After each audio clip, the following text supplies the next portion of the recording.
for the Carolinas.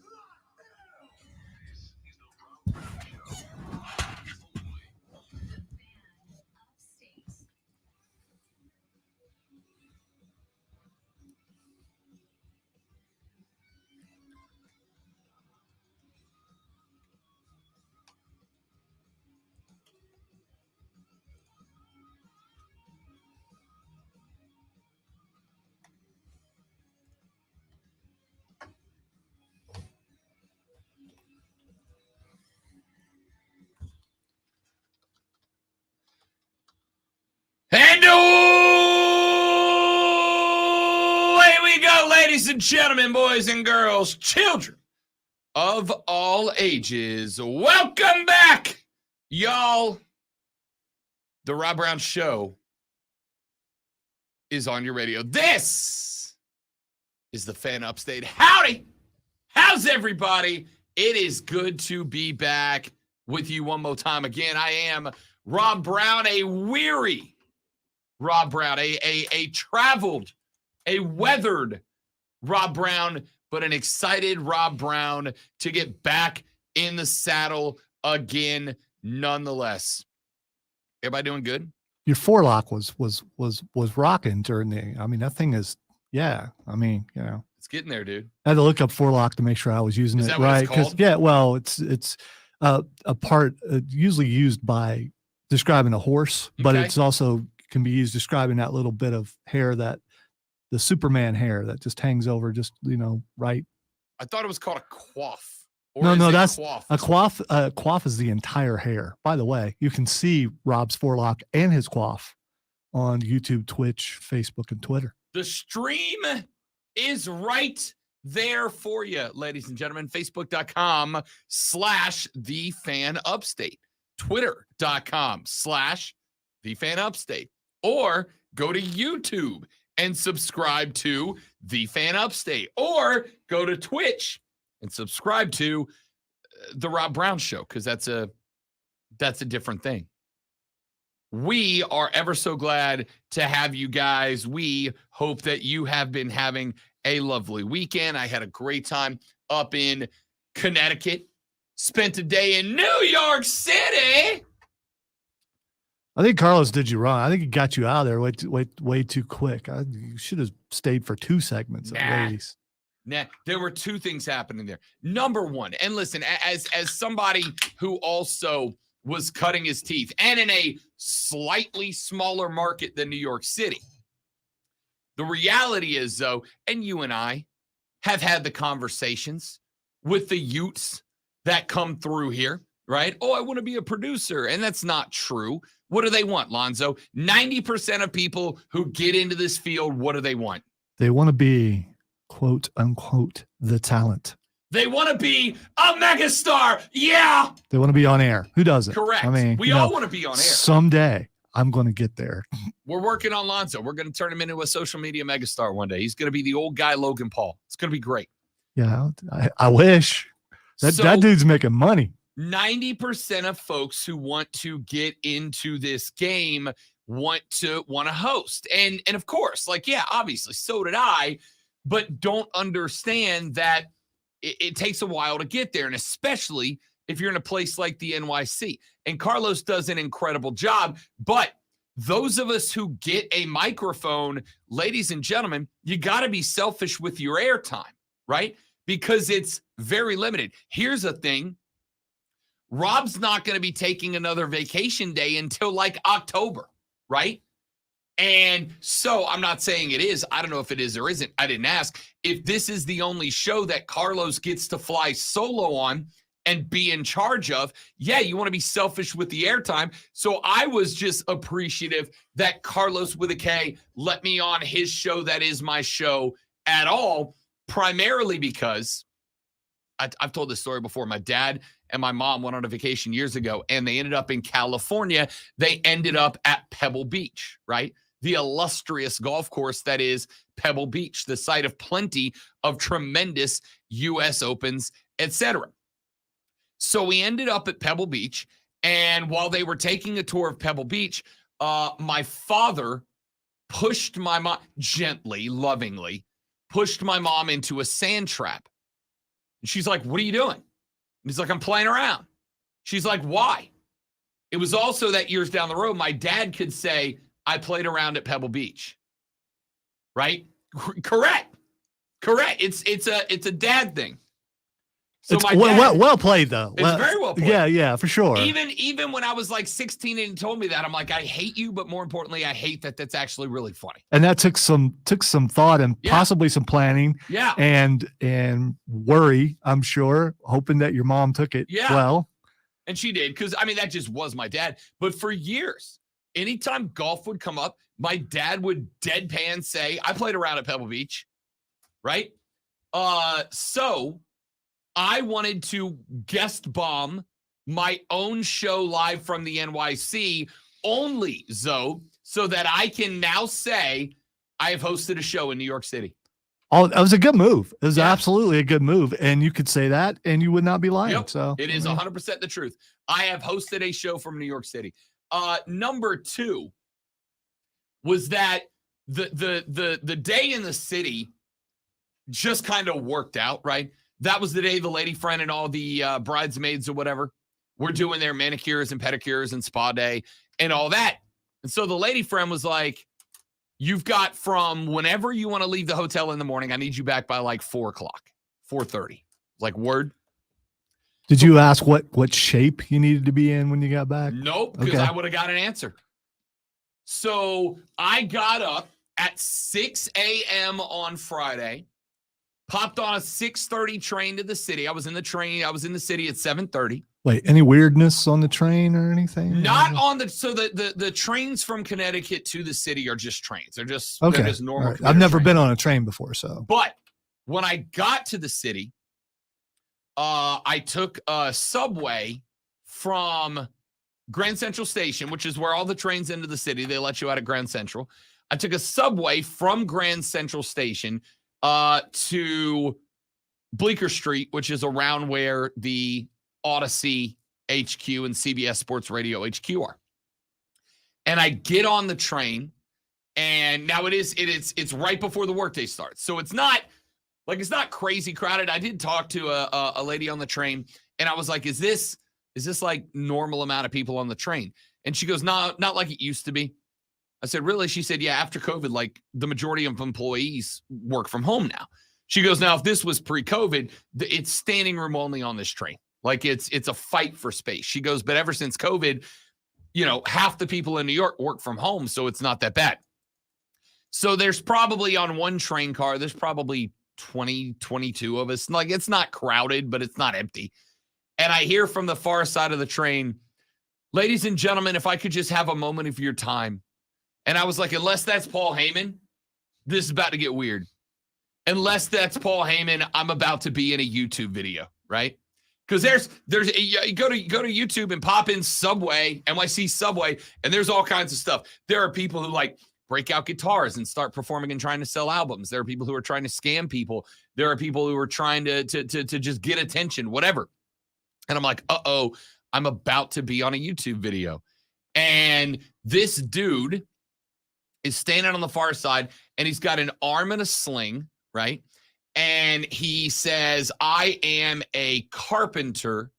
I recently had an accident that led to an injury. I can't work. And I'm trying to pull money together for my kids. Does anybody spot me some cash? And she's like, don't give him money. And I'm like, what? She's like, yeah. He's an injured carpenter. He's been on this train every day for about 3 months now. That's all he does. I was like, really? She goes, yeah. She goes, it sucks, man. You got to get used to the point of like the majority of people asking for money for a scam. The people who really need the money in New York City aren't going to ask for it, right?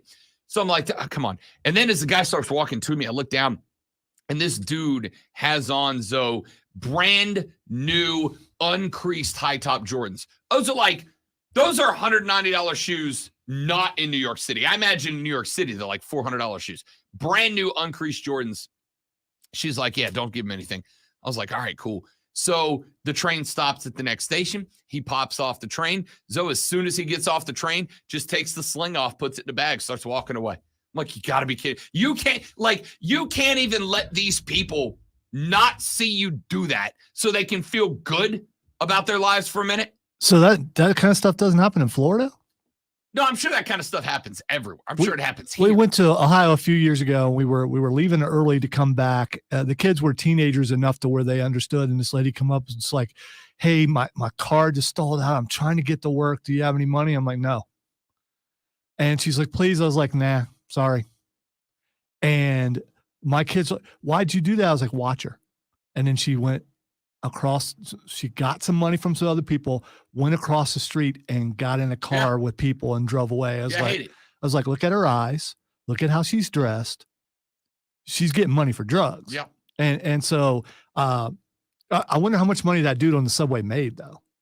It wasn't cheap because he had at least 5 people give him something. Okay. So, and again, I hate it because like I will always try to help, but yeah, that lady was like, "Don't do it." He's here every day. Anyway, so we got to Odyssey HQ. Carlos came down, let me up because it's there's a lobby security. I felt like I was in a John Wick movie, but like the boring part, you know. So lobby security. Or did you feel like you're in the Matrix? They let me up. Carlos took me down because he was still he obviously produces the DA show. Took me up to the studio. Got a chance to meet Mraz. Got a chance to meet Bogish. Got a chance to meet Greg. Got a chance to meet Pete the Body. I was mad at how incredibly nice they all were, right?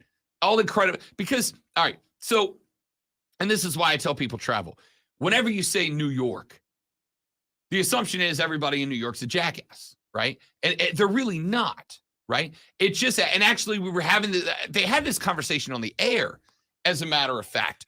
No, they didn't. I'm lying to you. Another show on FAN, because I was listening to FAN throughout the day. I was just walking around the city, popped in the earbuds, was listening to FAN while I did.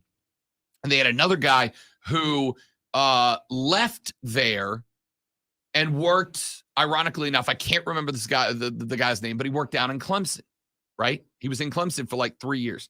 And he said they were talking to him about, because this guy was New York, all right? He's just from New York. They're like, "Did people make fun of you for the accent?" He's like, "They didn't make fun of me. I mean, they pointed out that it was," but he goes, like, people in the South don't make fun of you unless you're a buddy. If you're a buddy, you never hear the end of it. He goes, "But like, if you walk into a bar, people don't just start bashing on you because you're from New York. They don't care." And he's like, "Oh, the whole thing about Southerners being nice." He's like, "That's dead true." And then he started talking about, the speed of life. He's like, they said, "What's the biggest difference between living here and living in the South?" He's like, "The people in the South get it right, right? The people in the South get it right." He said, "They live life at a slower pace and it allows them to enjoy everything more." He said, "People in here, we just hate everything. We hate everything. Everything's got to be go, go, go, go, go, go." He goes, "In the South, you take time. Like you take time to sit down and enjoy a dinner. You sit down to take time and enjoy a conversation." He's like, "Here, you go meet your buddy for a drink, you have a drink, you go because you hate everything." He goes, "They got it right." So I was talking to Bogish and Mraz after the DA show went off the air. And we kind of got into the same conversation. I was like, "Hey, you guys," I told Mraz, I was like, "You guys are supposed to be jerks, right? Like that's your thing." And he goes, "Nah." He goes, "It's just we always got something to do. And in New York, like if that thing's not done immediately, nothing else matters." He's like, "But we're not really." They weren't. They were the nicest dudes I've ever been around. In fact, Mraz traded phone numbers with me. We're going to get Mraz on the show sometime in the next couple of weeks. He asked me. I was like, "You want to come on the show?" He goes, only if I can bleep about how bad the Mets are." I was like, "Yeah, we can make room for that. I will always make room for somebody who wants to talk about how bad the Mets are." So anyway, phenomenal trip. Want to thank Carlos with a K tremendously for letting me hang out with the boys. Mraz, Bogish, Craig, they were all super, super nice guys. Got a chance to talk to some of the bigwigs up there. Very, very nice folks. Really enjoy my time. But I will also tell you, it's damn good to be back. It's good to be back because yesterday, Rob and the lady friend ended up at the White Plains Airport to fly back. Now, we got back. We did a send-off brunch with the bride and groom yesterday morning. And then we had about 5 hours to kill if we wanted to. So we did the brunch. We left. We went back to the hotel because we checked our bags there. And Courtney's best friend was the one who's getting married. She's like, hey, can y'all come up to the room and help me with some stuff before we leave? Sure. So we'll go up there, like help her get her stuff organized and ready to go. And now we've got about 2.5 hours before we have to leave to get to the airport. Courtney's like, what do you want to do? I was like, well, there is a bar right next door. Sports gambling is legal in Connecticut.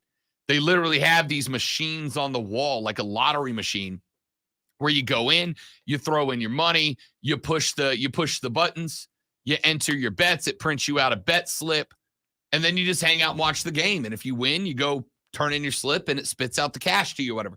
I'm like, we could go over there and gamble a little bit. Like it was yesterday, there were MLB games all afternoon. I'm like, even if we just do short bets, right? We don't have to bet the whole game. What if we do like no runs first 5 or whatever? We can do some short bets. We're only there for an hour, in, out. We win some money or we don't, but we had some fun. And then we sat there, and after a while, she's like, you know what? I think I just want to get to the airport. Let's just get checked in. We can relax in the airport a little bit. I'm like, all right, yeah, let's do that. So we go to the airport.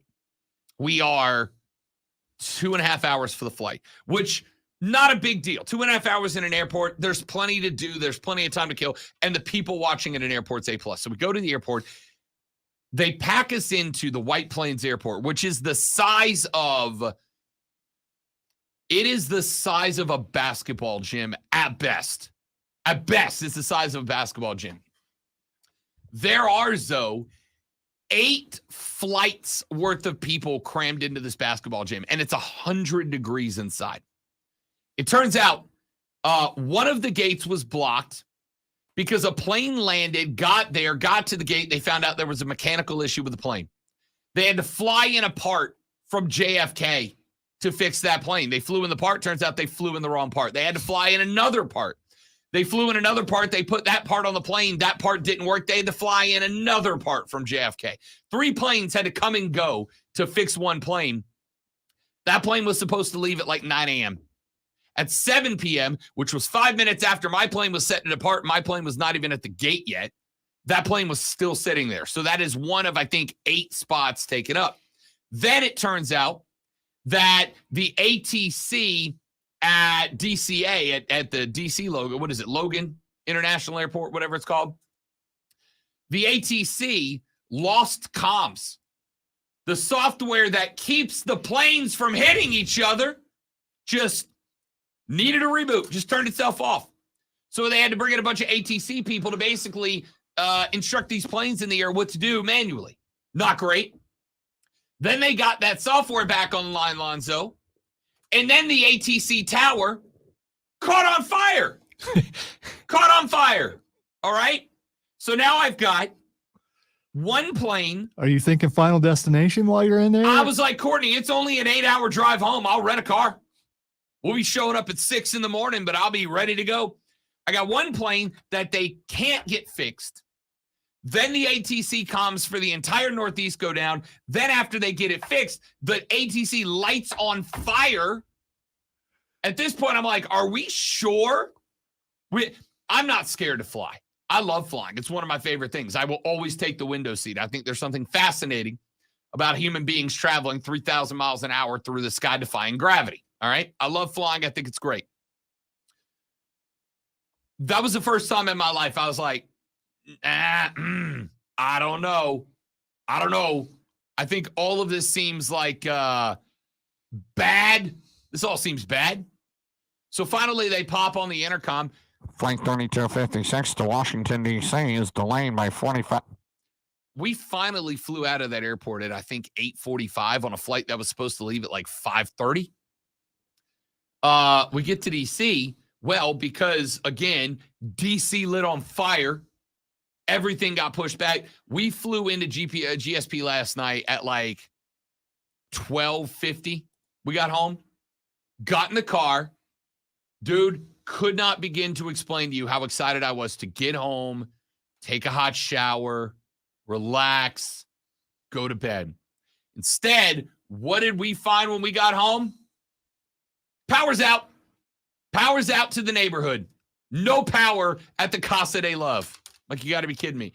The lady friend jumps on the energy company website to find out when this power's coming back. Lonzo, you know how many houses in the entire GSP metro were missing power last night? More than one. 37. Okay. In all of in the entire Greenville, Spartanburg metro area, there were 37 houses that did not have power last night. I was one of them. After spending, I don't know, 9 hours for a travel trek that should have taken 3, 9 hours for what should have been a 3-hour trek home. I get home, there's no power, none at all. I'm one of 37 houses in the upstate that don't have power. Yep, my house. Suffice to say, at about 1:45 this morning, oh, by the way, I woke up to the alarm going off on my tablet, which is the only thing in the house that had any battery left after that travel day. When the alarm went off at 5:45 to get ready to get going this morning, we still didn't have power. So I got up in the dark. I got showered in the dark. I got dressed in the dark. And when I grabbed the door handle at 6:25 a.m. to leave to come to work, the second I opened the door, the power kicked back on. Did it jump scare you? The power coming on? No, because all the lights were off because we didn't have any power. All right. Fortunately. So I got out of there, got in the car, got to work. There were about 3 different parts this morning where I was like, you know what? I'm calling it sick.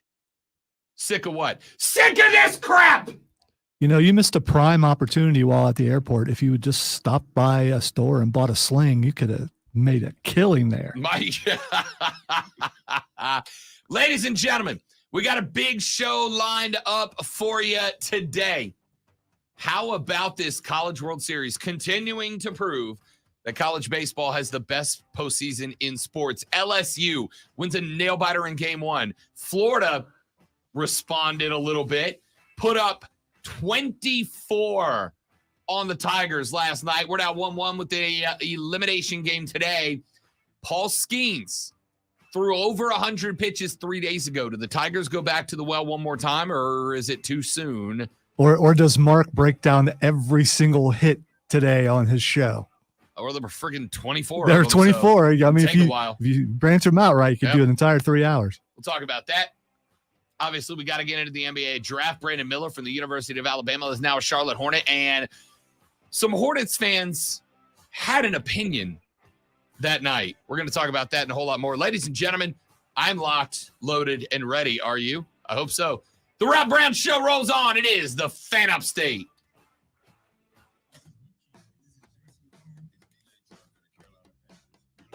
DJ Chark, do. I wish you had. Every time now, there's just whether he's saying his name. No.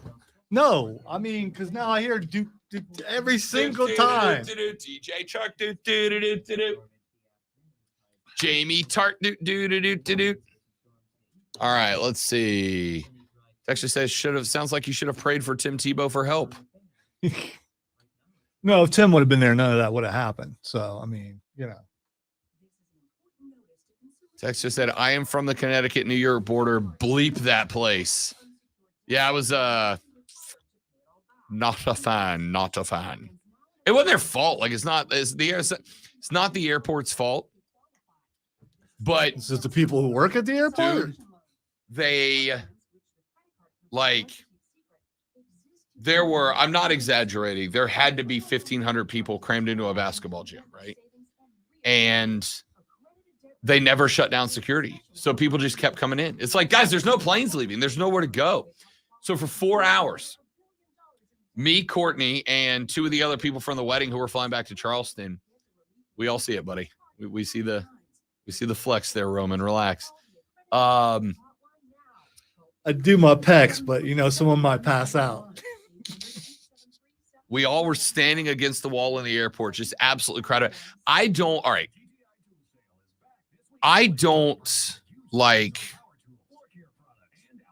have major issues with anxiety. I know people who do. Like, anxiety is a real thing for a lot of people, right? That's why I won't get on a plane. That's why I can't have any issues with anxiety. Drive over mountains anymore. But that many people crammed into that small of a space, I was on the verge of it, to the point that, like, Courtney was like grabbing me by the shoulders and she's like, breathe, take a breath. Because I was about to start handing out stunners.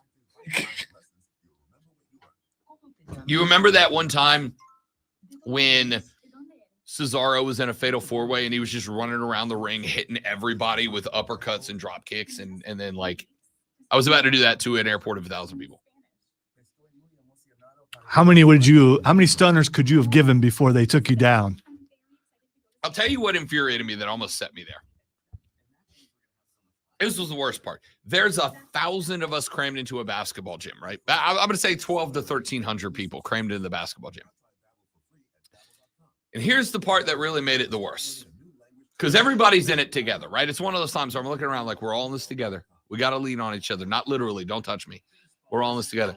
And then, on the far side up, there's a giant window wall where you can look into, and more importantly, they can look down from the like Diamond Premier Platinum Badge lounge bar.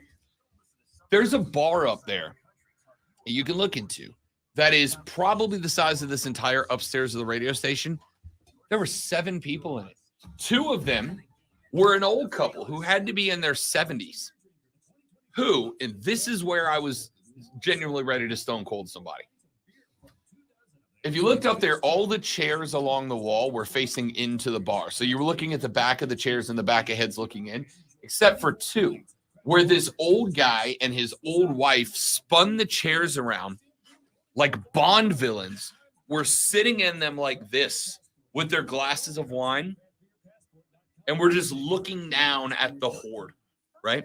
And they're just staring at us and like pointing out the things that Are you saying you wouldn't do that? Yes, that's okay. I almost said a bad word. That's a jackass move. So, and Courtney got mad at me for this. When they started and out, they finally at like 9 o'clock, they're like, all right, we're going to start boarding planes now. Tell me you didn't flip the old people off. Oh, come on. 100%. I'm looking up, and then I wouldn't have done it, except for as they're doing this, they're legitimately pointing at people. Pointing at people who are struggling and have been. There was one flight that was supposed to leave at 9 a.m.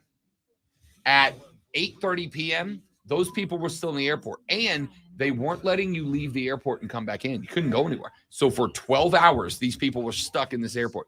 They're pointing at these people and laughing. So as we're getting ready for the plane, I look up and I see the guy make contact with me, and I just went and double birded him.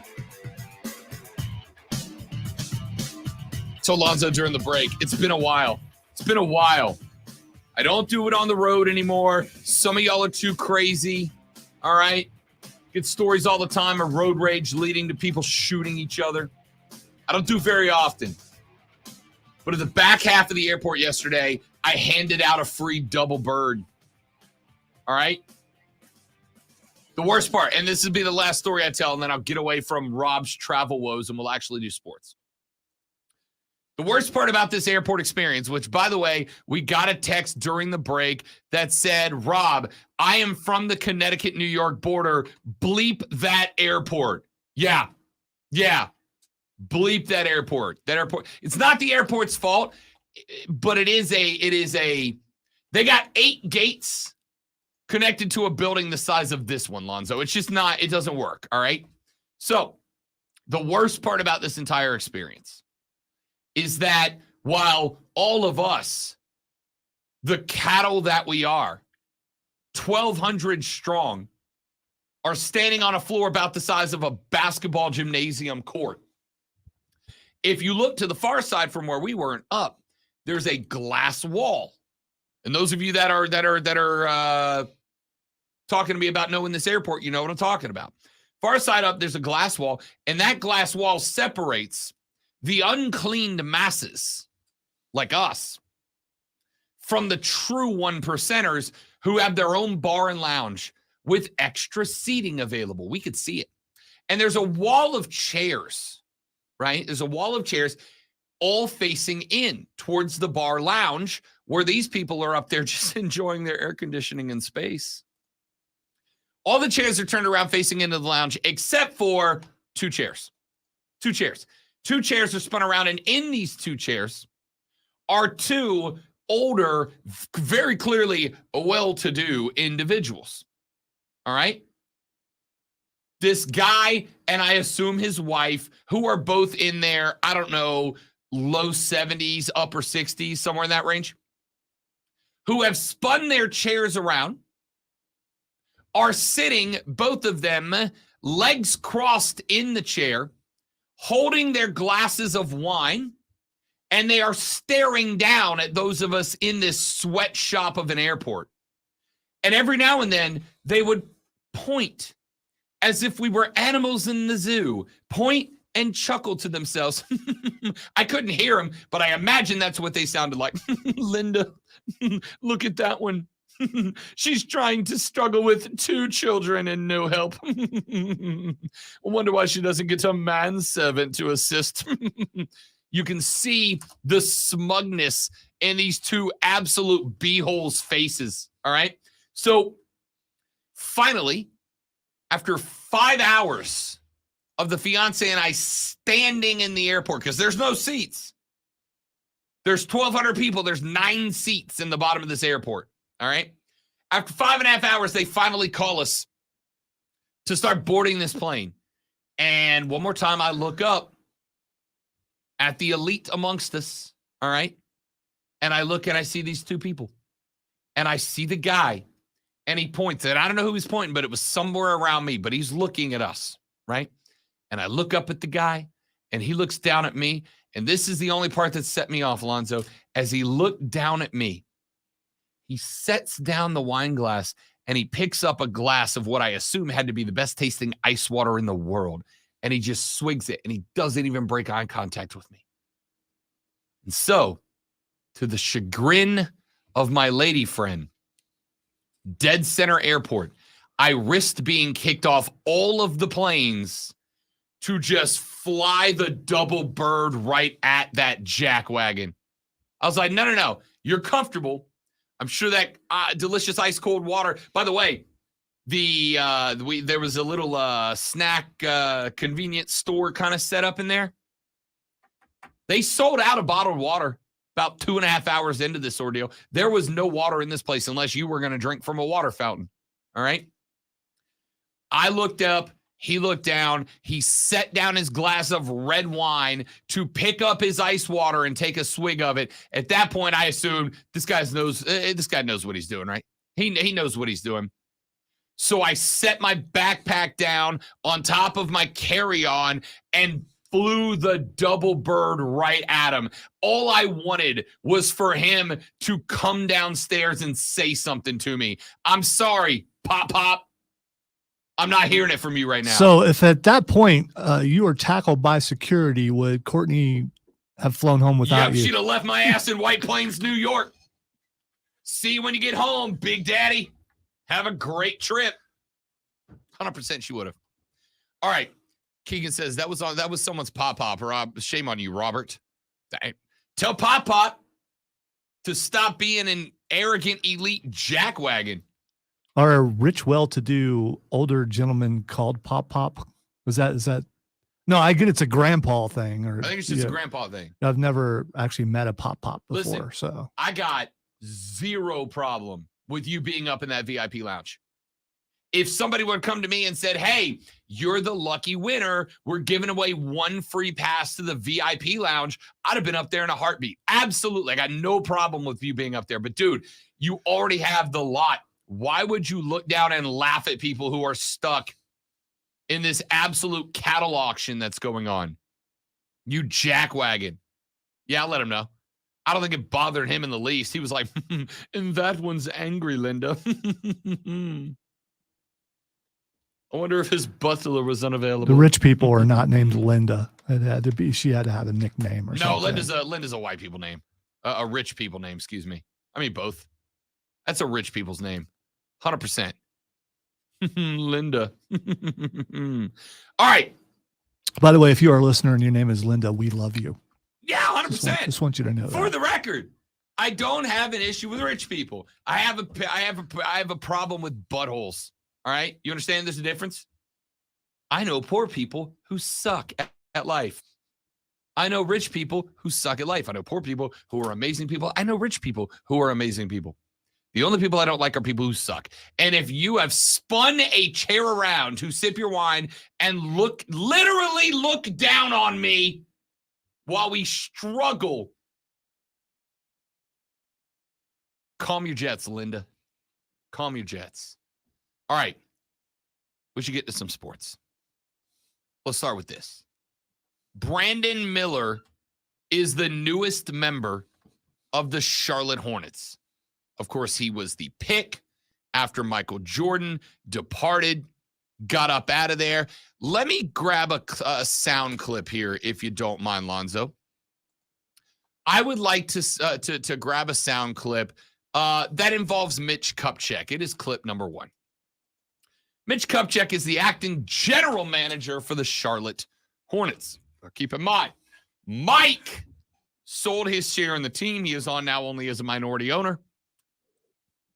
But it was said that Michael Jordan would effectively have the last word on who the pick is. Why? I don't understand. I don't get it. But whatever. Not my circus, not my clowns. Mitch Kupchak, however, is the guy that has to explain this. Now, I'm going to go ahead and warn you, this audio is terrible because it was recorded, I'm assuming, by someone with a potato in the back of the press conference, but I think it's important you hear it. Mitch Kupchak got asked, why are you bringing in Brandon Miller? Why did you not go with Scoot? And here's what Mitch had to say.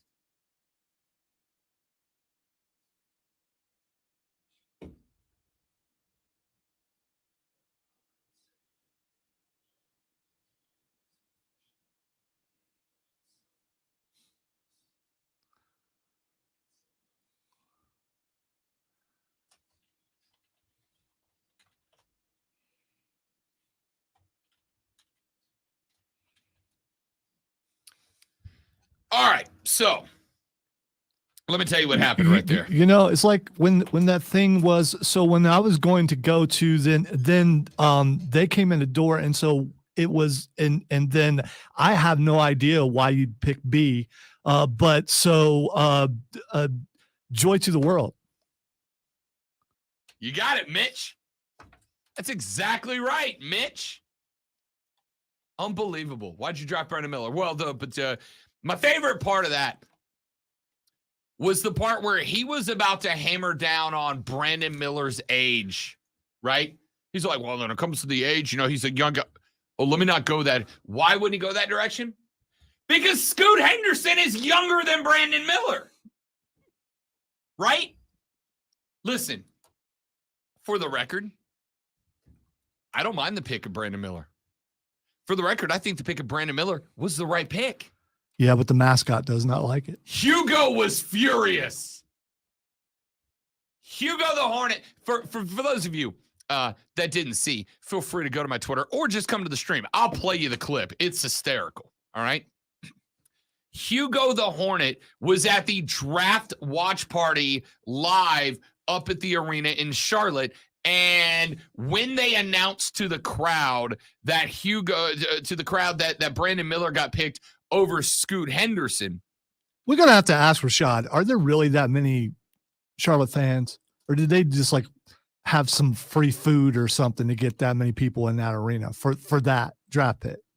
Oh, I think there's a pretty hefty base of Hornets fans. I don't know, man. You just never see them because what's the point? As somebody said to me last week when we were talking about Jordan leaving, what is the one good thing about being a Hornets fan right now? The tickets are cheap when LeBron comes to town. I was going to say the gear looks pretty good too. Yeah. I mean, you know, there's that. The one good thing right now about being a Hornets fan is that it is cheap when actual stars come to town. So I got no problem at all with the pick of Brandon Miller. All right. I think Scoot Henderson might end up being a better player. I'm not going to disagree. I think Brandon Miller is going to end up being a pretty strong player overall. And more importantly, I'm not ready to say that if LaMelo Ball stays healthy, LaMelo Ball can't be as big of a star as Scoot Henderson. We'll find out. But that chip was already on the table. You weren't going to find a lot of dance partners for LaMelo Ball, especially not after the injury. Certainly not one that was going to give you any way to get a guy like Henderson or Miller and pair him with someone. You'd have no bargaining chips left on the table at that point. So I don't have an issue. I don't have an issue with the pick of Brandon Miller at all. Here's what I do have an issue with. I do have an issue when your general manager is asked by the media, why did you pick this guy over the guy that the fans want? That's not to say the fans were right and the team was wrong. There's a lot of teams that would have been screwed if they went with the fan preference over the actual preference of the team. But when you get called to the table and asked, hey, everybody wanted Scoot, why did you go B Mill? For Mitch to effectively go, age, oh, wait, actually, he's younger, let me take that back. Ridiculous, dude. Ridiculous. That cannot be your answer. What would have made that crowd cheer? What is one thing that the Charlotte Hornets have been desperately lacking the last couple of years? That is, of course, three-point shooting. It turns out you can have the best point guard in the game, but unless you have a strong three-point shooter to pair up with a fundamentally solid big man, there's not much your point guard can do other than just dribble in circles and try to get up a shot on his own. Ladies and gentlemen, Brandon Miller is the solution because not only is he a slash and drive scorer who can get to the basket and make things happen on his own. Do you know what his three-point shooting percentage was at the University of Alabama? 40%. He was a 40% shooter in the Southeastern Conference. I'm not talking Big South, Mountain West. I'm talking in the SEC, which was a good basketball conference this year. By the way, Brandon Miller was a 40% three-point shooter who also has slash and score on his own capability. If LaMelo gets locked down, Brandon Miller can handle the ball. He can get to the rack and make it happen. And if LaMelo is not locked down, you run some screen and rolls, you get him ball high, you take the help off, and Brandon Miller can rise and dagger from anywhere on the floor. Scoot can't do that. Scoot's an average shooter with remarkable ball handling technique. I'm not taking away from him. Scoot Henderson can be a very good point player. But Scoot Henderson is not a guy who's going to score in bunches from anywhere on the floor.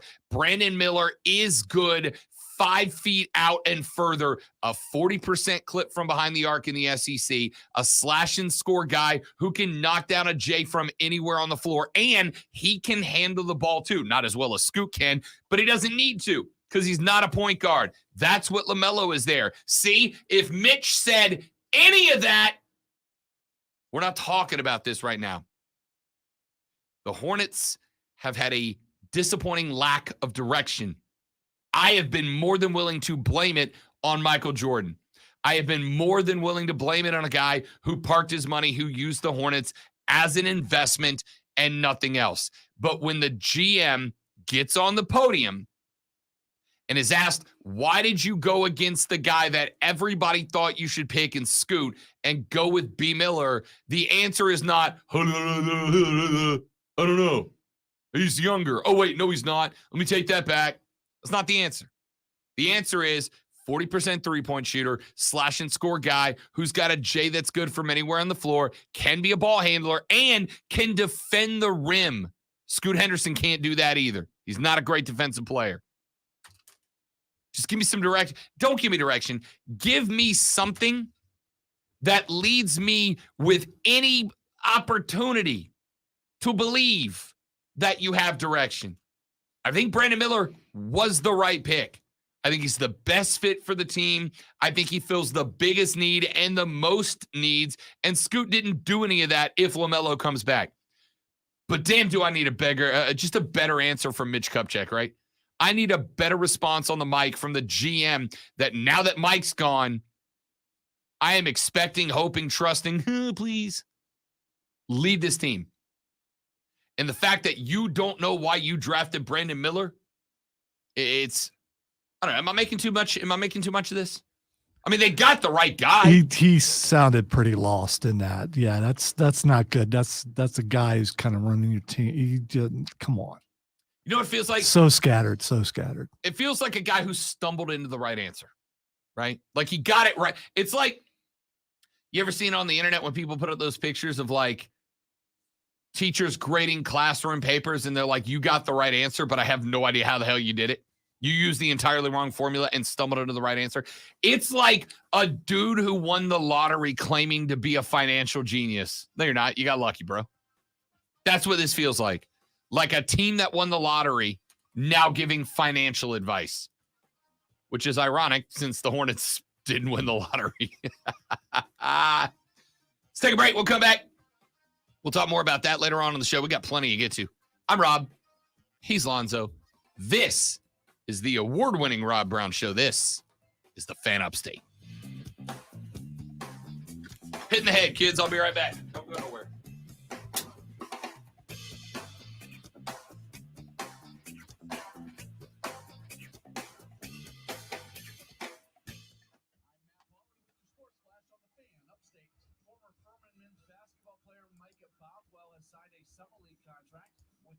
Cleveland Cavaliers. He was a three-time All-SoCon selection, and he scored 20 or more points in 12 separate occasions this past year.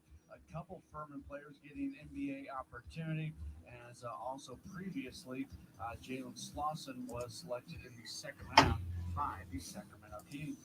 Atlanta Braves baseball, they pick up a win against the Reds on Sunday, 7-6. They take 2 of 3 in the weekend series. The Braves are going to match up against the Twin Snakes. Spencer Strider on the mound. He's looking for his 9th win.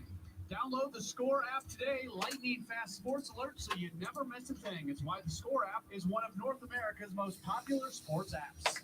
Download the Odyssey app and search the Fan Update. Then listen. Sorry, I'm not saying anything. I may just stare at the camera because my brain is blank right now. My large skull is empty.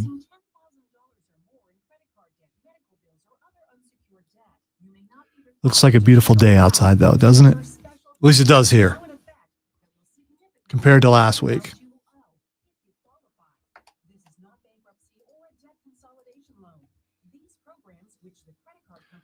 The weekend was good, Stephen. Had a good show Saturday night, and got to mow lawns yesterday, and then just watch some stuff and play some video games, just hang out with the family.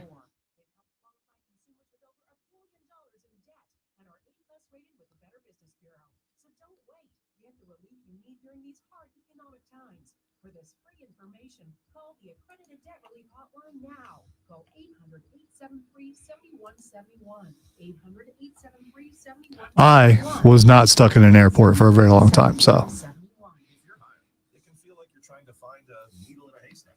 You can hope the right person comes along, or you can just use ZipRecruiter. And now you can try it for free at ZipRecruiter.com/radio. In fact, ZipRecruiter has helped a lot of business owners find their needle in a haystack, like Marco. We just received an email to make sure that we promote that we're carrying the game tonight, starting at 6:45. So I've now just promoted it on the stream. Consider it promoted. Take it from Marco and millions of other businesses who use ZipRecruiter. ZipRecruiter can help you find the needle in the haystack. See why 4 out of 5 employers who post a job on ZipRecruiter get a quality candidate within the first day. And right now, you can try ZipRecruiter for free. That's right, free at ZipRecruiter.com/radio. That's ZipRecruiter.com/RADIO. ZipRecruiter.com/radio. ZipRecruiter, the smartest way to hire. Hi, I'm Henry Winkler. My eyes are very important. My eyes connect me with things I love. No, Stephen, he doesn't do that, remember? He always lit up a room, but his vision dimmed with age. He probably had, a pocket full of beef jerky, so he was all right. Rob got mucho hangry at the airport. Rob doesn't get hangry. It's not true. I wasn't hangry. I was just aggravated by the whole situation. Because it's one of those things that, like, first off, like a GSP, right? There is a like an outdoor patio. Well, first off, the terminals are spread out for a mile. So, like, you're not gathering everybody in one gym. But they also have an outside airport. So if, like, you get overwhelmed, you can step outside and get some air. Not at White Plains. There's nowhere to go. You're herded into a room and there is nowhere to go. I was talking to a dude from New York who had just flown back in. Who was flying out. And in my conversation with him, we were talking about how awful it is. He goes, "Oh, you get used to it, bro." And I was like, "Is it always like this?" He's like, "Yeah, it's always like this." I was like, "And y'all just let this continue to be a thing?" Yeah, do you want to get used to that, though? Well, from what I understand, so White Plains is, and this is what this guy told me. I don't know if it's true or not. I didn't do the research. But he told me that White Plains is a very affluent area of New York, right? Like White Plains is where you live if you want to be in the city, but you also have a lot of money and you don't want to be in the city. And he said that the people of White Plains always vote against expanding the airport because they don't want more people coming there. Like if we have more gates, more terminals, we'll have more people flying here. And they don't want people there. So instead, they just keep the airport miserable so that people won't fly back to White Plains. And let me tell you, it freaking worked. I will drive the extra 2 hours to DC and skip the first leg next time. I will rent a car for a 2-hour drive before I fly through White Plains again.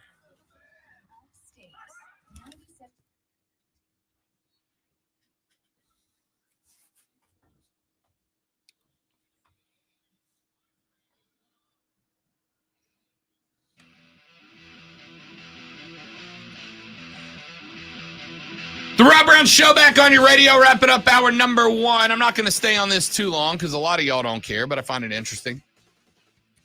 Jordan Poole gets sent away from Golden State out to Washington in return for Chris Paul, who would now join Steph Curry. I actually think that is a really good pairing because Steph Curry moves very well off the ball to establish shots for himself, and CP3 being a check-in, check-out point guard will open up the Warriors offense. But who cares about the X's and O's? Let's talk about Draymond Green for a second, shall we? Draymond Green last week says that he is going to pass on his player option for another year. That player option would have been worth in the neighborhood of $27 million for Draymond Green. $27 million for Draymond. He passes on that. My text went off when we were arriving in Connecticut because that's about the time it happened from people dinging me like, what is going on here? The answer was this. A big part of the problem that the Dubs had last year and part of the reason they got knocked out of the playoffs was the chemistry on that team was awful. The chemistry on that team has been awful ever since, do you remember what happened? Draymond punched Jordan Poole in the face at practice. Draymond was asked to step away from the team for like 8 minutes, right? Basically got put in timeout and then got welcomed back. Now, I'm not saying that dudes can't overcome a beef, right? But Zoe, it's one thing if a guy comes up to you and goes, hey, you're bad at your job and I don't appreciate it, versus a dude coming up to you and just blasting you in the nose, throwing an anime punch right in your face, pow, and then being expected to like, hey, get over it, right? There's just heat in the moment. The dude punched me in the face. So there was bad chemistry on that team, which meant that the Dubs had to make a decision. You keep Jordan Poole or you keep Draymond Green.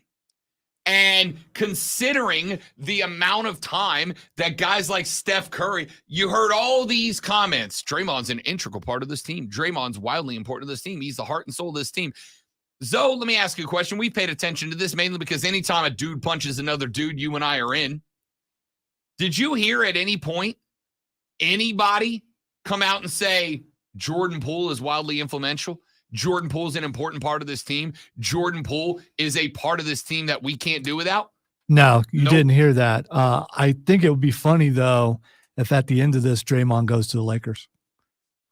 Well, After they ship Poole out and all that kind of, or he goes somewhere. Well, He's probably not, but from what I understand, and again, I will tell you, yesterday I was checked out of the news a lot, but I believe he has already re-signed with Golden State, right? Which means that are you sure? Okay.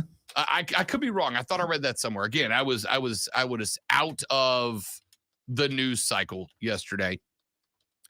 Let's see. Maybe not. I don't know. I'll find out. If he does re-sign with the Dubs, though, it shows you one thing. If you're good at basketball, you can literally punch your teammates, and you will be the one who gets kept around. The right move there was keep Jordan Poole and send Draymond on his way. Unfortunately, there's enough Jordan Poolers on that team. There's only one Draymond Green, and all the trouble that he causes with the cheap shots, with saying dumb things on his podcast, with punching his own teammates, none of that matters because they need a power four. And they need a guy who can soak up the aggression from other teams because Steph ain't that, right? Literally punched his teammate, and now his teammate plays for the Washington Wizards. I feel so bad for Jordan Poole. I really do. Oh, by the way, Bradley Beal's not there anymore. So it doesn't even have anybody to team up with. Draymond sucks. Let's take a break. We're back after this. I'm Rob. He's Lonzo. This is the Rob Brown Show on the Fan Upstate.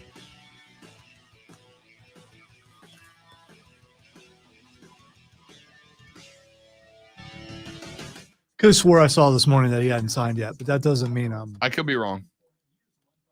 The IRS has greenlighted billions of dollars in tax relief to those facing financial hardship through its tax relief initiatives. If you have a delinquent tax problem and possibly facing wage garnishment, liens, levies, audits, or already in a payment plan, you may now qualify for significant relief. Qualifying and enrolling in this program could stop all collections, settle your tax problem, and may even reduce what you owe by up to 99%. Call the hotline at Tax Help USA to see if you qualify and receive your free tax assessment by dialing 800-210-1005. If you or your business owe back taxes to the IRS or state, you can now get the help that you need during these hard economic times. Get your free tax assessment to see what you qualify for by dialing 800-210-1005. 800-210-1005. That's 800-210-1005. Golfers, summer is here, and there's no better way to get on the course than with the Upstate Golf Card. For just $99, you'll get access to premier Upstate courses like the Preserve in Verde, the Club at Brookstone, Carolina Springs, Greer Golf, Links of Tryon, and more. Grab your foursome and hit the course with the Upstate Golf Card. Order yours today at upstategolfcard.com. 9 rounds of golf for only $99. Get yours now while supplies last. Upstategolfcard.com. That's upstategolfcard.com.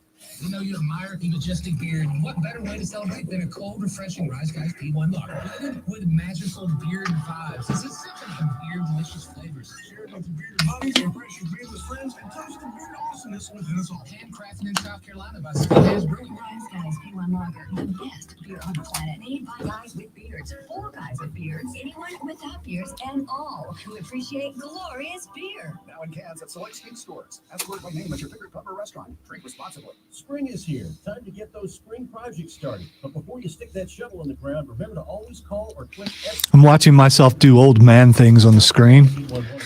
But, I tuned into Boomer and Geo this morning, and he wasn't talking, so he's putting a sling on his arm, and he's struggling with it because he must have had shoulder surgery or something.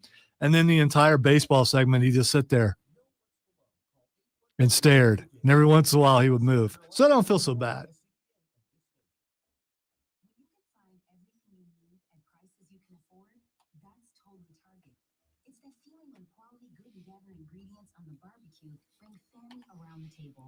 Or when favorite day after practice snacks let you celebrate the whole team for less. It's when saving more on Up and Up sunscreen means more fun in the sun. And when Target Circle Rewards program gives you more perks on what you buy most and is always free to join, that's totally Target. Hey, Rob, why didn't Zion get traded? People need to listen to me, man. Did you find out about the Draymond thing? I did not see anything. I don't know where. I guess somebody may have lied to me.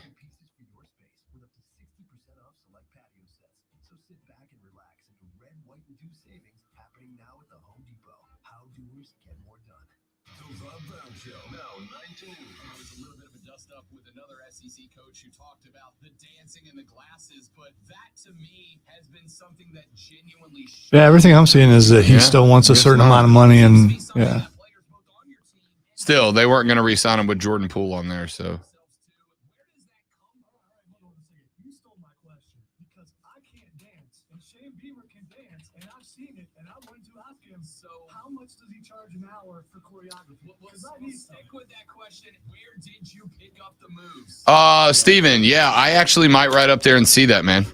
I actually might go. If I go, I'll let you know.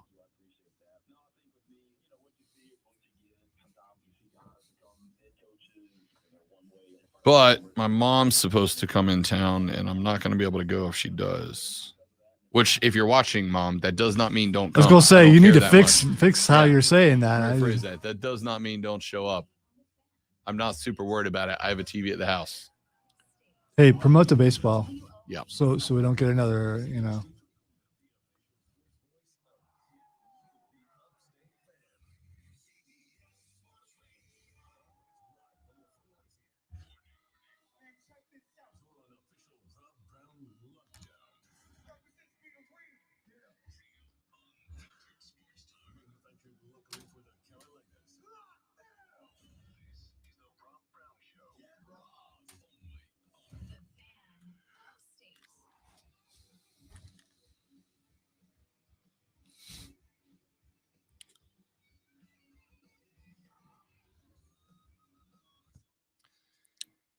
And away we go, ladies and gentlemen, with hour number 2 of the Rob Brown Show right here on the Fan Upstate. I am Rob Brown, the great one, Lonzo, on the other side of the metaphorical glass, working the ones and twos for us this morning. If you would like to be a part of the show, now is a wonderful opportunity for you to do it. 844-326-3663. The phone lines are open for you now. 844-326-3663. Text us. 71307. 71307. Start your text with FAN, F-A-N, FAN, F-A-N, and we will read them on the radio broadcast. You can also tweet me at The Rob Brown Show. You can tweet the great one at Lonzo on Word, or you can tweet everybody up in here at The Fan Upstate on Twitter, at The Fan Upstate. I do, ladies and gentlemen, want to remind you that coming up this evening, elimination game, College World Series Finals, LSU versus Florida. It is the culmination of the best postseason in sports, the College Baseball World Series. And if you're one of those poor, unfortunate souls who can't plant yourself like the mightiest of oaks in front of a television in order to watch what I think is going to be a tremendous game of baseball. First off, I feel bad for you, son. I got 99 problems, but sports scheduling ain't one. But if that is you, Lonzo, do we happen to have any, I don't know, assistance that we could provide to those? Why, tonight, College World Series, 6:45, right here on the Fan Upstate. Wait. Where and when? Right here on the Fan Upstate. I'm curious about something because the guy in the afternoon, whatever, I don't know if he's on it or in it, maybe both. That would be Mark. Is a Florida Gator fan. Has he ever ate gator? Because that video of the dude grilling a gator out, I guess he's an LSU guy grilling a gator, because a Florida guy probably wouldn't grill a gator, but that looks interesting. Have you ate gator before? What? Listen, you can give me that look, but that is not an unusual question. Not only have I had alligator, I'm going to go and tell you, alligator is delicious. All right? It is delectable. Alligator's great. Is alligator a meat that you could eat without having to put a bunch of stuff on it? Yep. Okay. So it's like a steak. Yep. All right. It's more texture-wise, it's more chicken than red meat. It's now I will say this. Deep fried alligator, untouchable. It's a goat tier snack. Deep fried gator is just untouchable. And I'm not even saying this as like a haha LOL Florida. I'm saying genuinely. In fact, there is great one downtown Greenville, South Carolina. There's a little Cajun joint. Wait, there's a Cajun place here? Dead center downtown Greenville, South Carolina. There's a little Cajun joint, all right? And they have as an appetizer deep fried alligator tail. And I'm going to tell you, after we put our barbecue excursion to bed, we might now have to get Captain America Chris Evans down the hall, Andrew the Trekkie, and put a little lunch date together at the Cajun joint so we can get you some alligator tail. Okay, I'm down with that. But then afterwards, whether it's good or bad, this is going to be a taste test somewhere, because I can picture some people passing out. From alligator? No. At the thought of eating alligator. Not exactly high on the nerd list of foods I'm thinking. I'm down. I'll try it. Bro, it's just fried meat, and it's delicious. Fried alligator tail is untouchable. It's phenomenal. Would you be able to tell if it was undercooked? Yeah. Okay. Yeah. I'm just talking about you specifically, because obviously, you're an expert. Yeah. But I mean, look, anybody who's cooking alligator, knows how to cook alligator. Yeah, you would think. You know what I mean? Yeah, you don't Like just go, hey, I think I'll try to cook some Right. alligator. Yeah. Anybody can go to the store and buy a T-bone and cook it poorly. Because you just buy a T-bone. They're just all. If you're getting alligator, it's because you know you want alligator. And if you know you want alligator, you know how to cook a gator.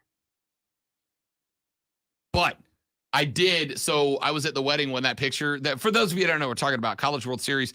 At the tailgate on Saturday, there was an LSU fan who opened his hot barbecue to expose to the world a whole ass alligator.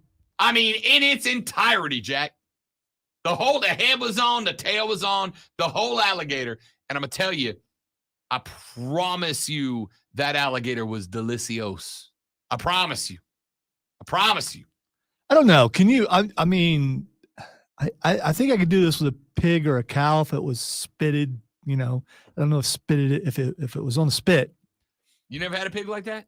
No, I haven't been to one. No, what I'm saying is I don't think I'd have a problem seeing the head and all that stuff and still eating a piece of it. With the alligator, I might have a problem with that. Seeing the head. I don't know. It's just look at alligator. It's just really well cooked alligator. Anyway, I'm night, thinking Bobby Boucher's mama making it. So maybe that's what it is. Mama said alligators ornery because they got all them teeth and no toothbrush. Last night, Florida kicked the ever-looking crap out of LSU. Game number 1 was a real good one. A 4-3 win in favor of LSU after a Tommy Tanks walk-off dinger in the 11th inning. Where he absolutely went yad to Tommy White in his 5th at bat. He was 2 for 5, but that one was the one that mattered. LSU walks it off 4-3. And everybody said, this one's over in 2. This one's done. Florida can't bounce back. They have already exhausted their pitching staff. They're in trouble. Well, it turns out, Zoe, you don't have to worry too much about your pitching staff if you score 24 runs in a game. Florida scored 24 on 23 hits. They had 22 RBIs. They struck out 14 times and still scored 24. They batted 51 times in a baseball game. That is insanity. LSU would end the day with 1 dinger, 4 ribbies on a 7-hit day. Here's what I'm hoping. I'm hoping this is LSU strategy, because the game Friday went extra innings, so they decided to just take a day off, Saturday, and let Florida fill themselves with all those, get tired from hitting all those home runs, I guess, and then come back tonight right here on the Fan Upstate at 6:45 and defeat the Gators of Florida. I'm gonna guess you get to a point where you're down 8-9, and it's like, yeah, whatever. Let's just get to Monday, right? Let's just get to Monday. I'm intrigued by this because Florida is a very good baseball team. And I told you coming into this, Florida has a chance at a title if and only if their bats are alive. Their pitching is not going to carry them to a title. They have to have incredible bats to overcome a lack of pitching against teams like LSU, who do have a good rotation, who do have a good pen. I told you before this tournament started, Florida was only going to get it done if the bats were awake.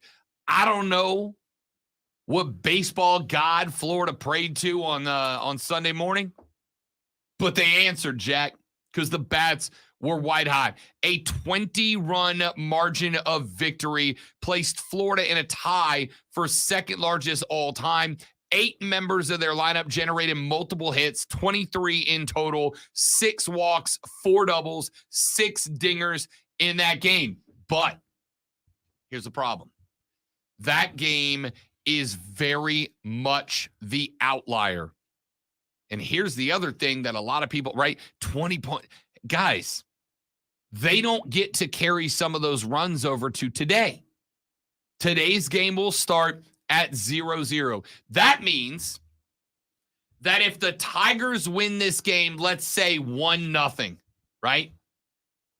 They could have a negative run differential and still win the series, like by a lot, right? So here's going to be the question. Paul Skeens, who has been, without question, the best pitcher in college basketball. I mean baseball. Shut up. I'm good at this. The best pitcher in college baseball has been Paul Skeens. And you go back to his last performance, this dude is ringing up the best. He's got like a 1.18 ERA in the postseason. When college baseball puts its best teams together, Paul Skeens is throwing at a sub-2 ERA. That's ridiculous, man. Ridiculous. Now, the question is, does he go tonight? We don't know yet. Paul Skeens is 3 days removed from throwing a 116-ish pitch day. That's a lot. Skeens threw 8 shutout innings in his last start against Wake Forest. 2 hits, 1 walk, 9 Ks. For the season, Skeens has a 1.69 ERA across 122.2 innings, producing 209 strikeouts to only 20 walks.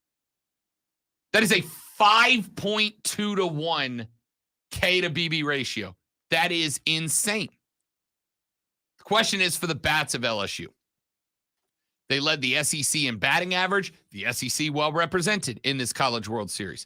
They led the SEC in slugging percentage, on-base percentage, and home runs up through this weekend. The Tigers also averaged nearly 9 runs per game this season. And while Florida, again, I told you this coming in, has got power sluggers in the lineup, LSU has got everybody.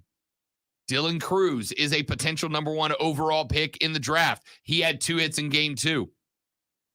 Tommy White leads the team in total bases. He has a slugging percentage of almost .73. That's ridiculous. This College World Series has once again solidified my belief that college baseball has the best postseason in sports. Not in college sports. In sports. It is better than the NFL playoffs. It is better than the NBA playoffs. It's better than March Madness, right? It's better than March Madness. And here's my argument, because I got into this on Twitter on Saturday afternoon, I think. I gave this take on Twitter that I think that college baseball is the best postseason, and I had 2 guys hit me. Number 1, my guy, Dougie Fresh, Doug Irwin from the Triumph, who said, Rob, the Stanley Cup's on line 1. And I apologize, remember who the other one was, who said March Madness is better than the College World Series. I responded with, no. It's more popular than the College World Series. Why? Because any and everybody can build a bracket, right? Everybody can build a bracket in the College World Series or in the College March Madness. And now they're invested. It's why I love sports gambling. It makes you more invested in the game. But how many times do you feel that March Madness truly has the best basketball team win it? Once in a blue moon, right? Once every handful of tournaments, does the best team truly win it? Single elimination multi-game tournaments are very rarely going to give you the best team winning it. And I include the NFL in that, right? Somebody said, Rob, you're a big NFL guy. You're kind of slapping the NFL. A little bit. The NFL would be, this is impossible. I'm not saying they're going to make the switch or they should make the switch. The NFL would be better if they did it, Lonzo, the way that major European soccer tournaments operate. Both teams host a game. You take the overall winner, right? In soccer, in a lot of tournaments, one team plays a game, the other team hosts the game. And then they combine your scores of the 2 games. So if you win 2-1 in the first game, the aggregate is 2-1. If you lose 2-1 in the next game that you host, the aggregate is 3-3, but you give precedence to the away goal. So if the team scored 2 away and you scored 2 away, it can be convoluted, but that way it is more likely that the true better team in that series is going to win. That's the College World Series. It's double elimination, multiple game. Typically in the regionals, the best team at the regional moves on.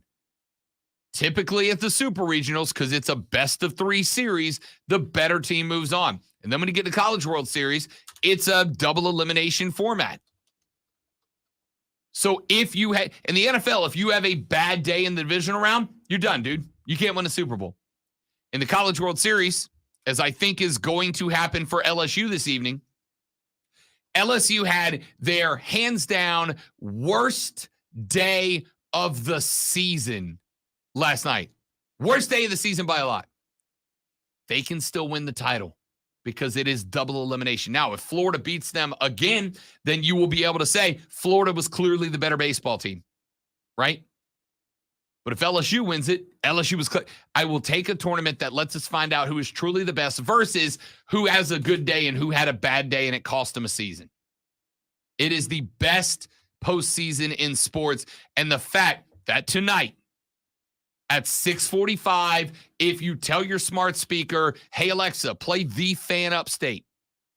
If you tune your radio to 97.7 FM Greenville, 97.1 FM Spartanburg, you are going to listen to an elimination game between what I truly believe are the best 2 teams in the country, especially after LSU bounced Wake Forest. The best 2 teams in the country are slugging it out, and the winner takes it all. This is going to be an incredible game. There is nothing I want to do more than sit on my couch, pour a nice bourbon and Sprite, and watch some incredible baseball. Let's take a break. When we come back, I got a few more things I want to get into. Bill Hancock stepping away from college football next year. We'll talk about him and his legacy. But when we come back, speaking of baseball, I'm not going to spend the rest of the show on baseball. However, there was an event in baseball this weekend that I think is going to help us put together what the future looks like. I'm going to tell you what that is when we come back. My name is Rob Brown. The great one, Lonzo, is behind the board. You're listening to The Rob Brown Show. You're listening to The Fan Upstate.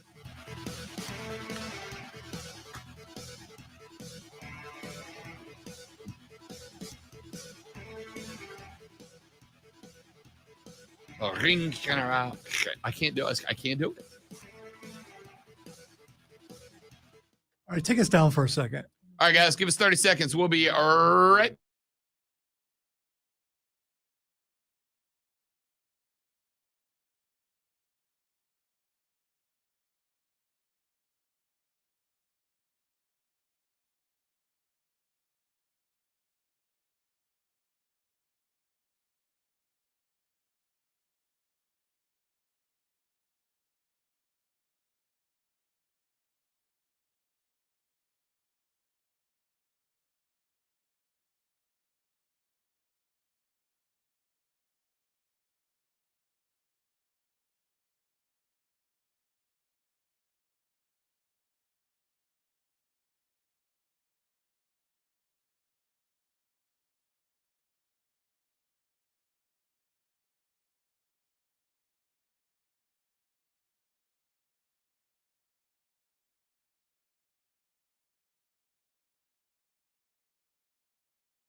The Rob Brown Show back on your radio. It is the Fan Upstate, ladies and gentlemen. I am Rob. He is the great one, Lonzo. We are glad to have you. 844-326-3663. 844-326-3663. If you want to jump on the air with us now, is a wonderful time to do just that. So let's get to some stuff, shall we? Major League Baseball had another international series this weekend as the Chicago Cubs and St. Louis Cardinals got it on over in London, England. Played in front of a packed stadium, a converted soccer stadium that they laid some artificial turf down on, and it was a runs fest over hitting both games, which was a blast, to be honest with you. Really good games. I watched both of them. I watched the Saturday game while I was sitting in the hotel. Saturday game, letting the lady friend get ready for the wedding. I watched the Sunday game in bits and pieces on my phone. I enjoyed it. It was good. It was a lot of fun. And it is once again, in my opinion, just that much more evidence that MLB is going international. I think American sports, professional sports, are going international. It's not a question to me anymore. It's now the only question left is when. When does this happen? Baseball has played international series in Mexico City. They've now played an international series in London. They actually have another one on the docket in August, I think. They got another 2 or 3 gamers set up in London. This is a market viability test and not much else. You've heard these stories on the internet in the past, right? The concept of a market viability study. You usually see it with like fast food restaurants, right? Where 2 or 3 fast food restaurants will roll out a experimental product into a market just to see how consumers feel about it. They'll throw out something and the internet will go wild. This Taco Bell in Phoenix, Arizona is serving this once in a lifetime food, but it's a market viability test, right?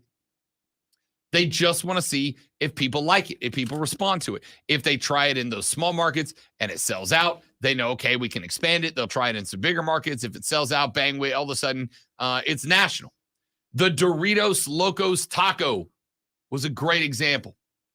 A handful of years ago, there were all these stories on the internet about this Taco Bell that was rolling out these tacos that were the crust was made of Doritos. And they were like, it's once in a lifetime effort. It's a taco shell. It's not really a crust. I'm just, they're going to come at you. I'm just trying to help you. That's fair. You are correct. These taco shells are made out of Doritos, and they wanted to see if it was going to work. The internet was pumping them up. Oh, this Taco Bell out and wherever is serving these taco crusts, and people were driving across the country to try them.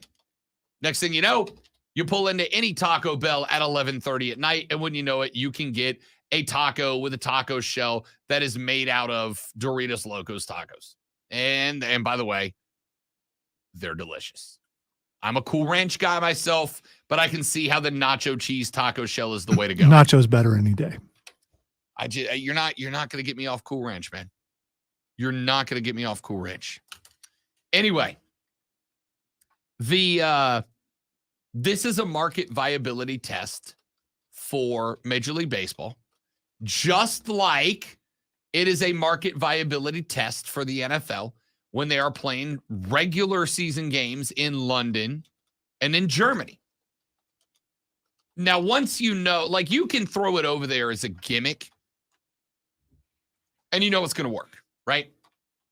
As a matter of fact, at the wedding on Saturday, there was a young lady whose husband is in the Air Force, and he was stationed in London. And they've been stationed in London for like the last 3 years. They just moved back. And she was still, I got to talking about this with one of the guys in the wedding, big baseball guy. He figured out what I do. We talked a lot of ball. And we were talking about this because he asked me, he's like, do you think baseball's putting a team in London? I said, not only do I think baseball's putting a team in London, Cody Decker floated a theory at me on our nationally syndicated Bet for the Cycle gambling show, which airs every Saturday from noon to 4 on the BetQL network. He floated a theory at me a couple of weeks ago that I have not been able to shake, right? And his theory was this. At some point in the future, Major League Baseball, as we know it, will still exist. But at some point in the future, we are going to have an annual true World Series. He said, I think what you're going to see as baseball goes more international, I think you're going to see it start looking like soccer. You're going to have probably 4 massive leagues. You're going to have a North American league made up of players from the United States, Canada, Mexico, Cuba. You're going to have a South American team, and that is where the players from Venezuela and Brazil and Honduras will play.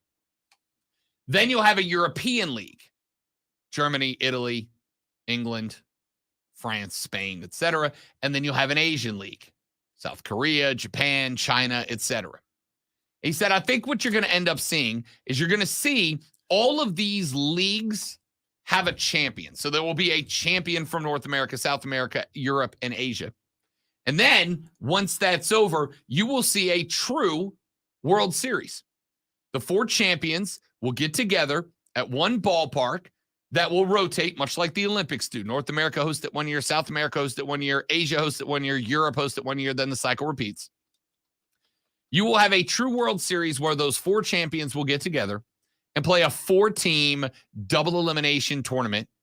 And the winner will be the World Series champion, because at that point it will be a true World Series. And I think this is step 1 in filling out that process. We're only going to do this if we know England wants baseball. So she said that, for instance, when the NFL plays games in Europe, she said there is usually a blitz on the military bases overseas, a blitz for tickets amongst military members who want to go.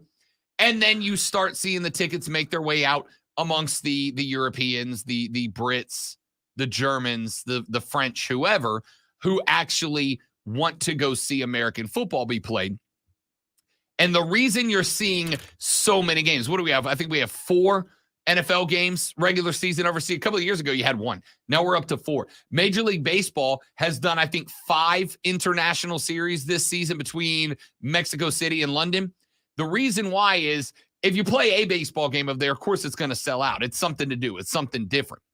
But if you play 5 or 6 or 10 or 12 or 15 and you're selling out all of them, now you know that that market viability is there. Now you know there's enough people who are into baseball that a baseball team would work there. All right. So I get all this, but there is this thing that happens, every 4 years called the Olympics, and baseball's not in it anymore. And I think that was a true test. So if you can't keep it in the Olympics, how can you make this work? Is it because it's on a professional level? Yeah. But I thought there were a lot of professional baseball players playing in the Olympics. There are. But I think it is. Look, it's the same with Olympic soccer, right? Soccer is the world's game. It is the most popular sport on planet Earth. Every country plays soccer at this point. The World Cup is the event, right? Like the world, even if you don't like soccer, the World Cup takes over. You can't avoid it. Olympic soccer just doesn't. And there's a lot of rules and regulations, right? Like you can only have a certain number of players who are over the age of 25. You can only have players who are this or aren't that or whatever. In this case, it would be professional baseball.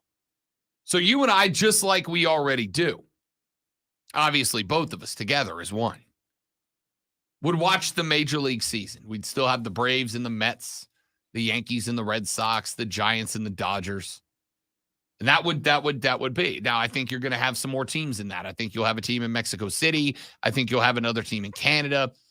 I could honestly, eventually down the line, potentially see a team pop up in like Havana, Cuba as well, right? Down the line. Out of all that, that's the one that's the most. Sure, because there's a lot of grudges that are held, and I understand that. Yeah. But I would also say I personally know people who have been to Cuba and say it is a lovely country to visit, right?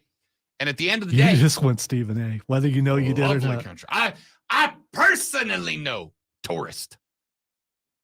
Say it's a lovely country to visit that loves their baseball. The Dominican Republic, obviously. The Dom Rep has a ton of players who are killing in MLB right now. Do you think that if those guys had the option to play Major League Baseball, but do it at home in the Dominican Republic, they wouldn't jump at that opportunity if the money was there, right? And it would be, just like it is for all the other teams. So I think with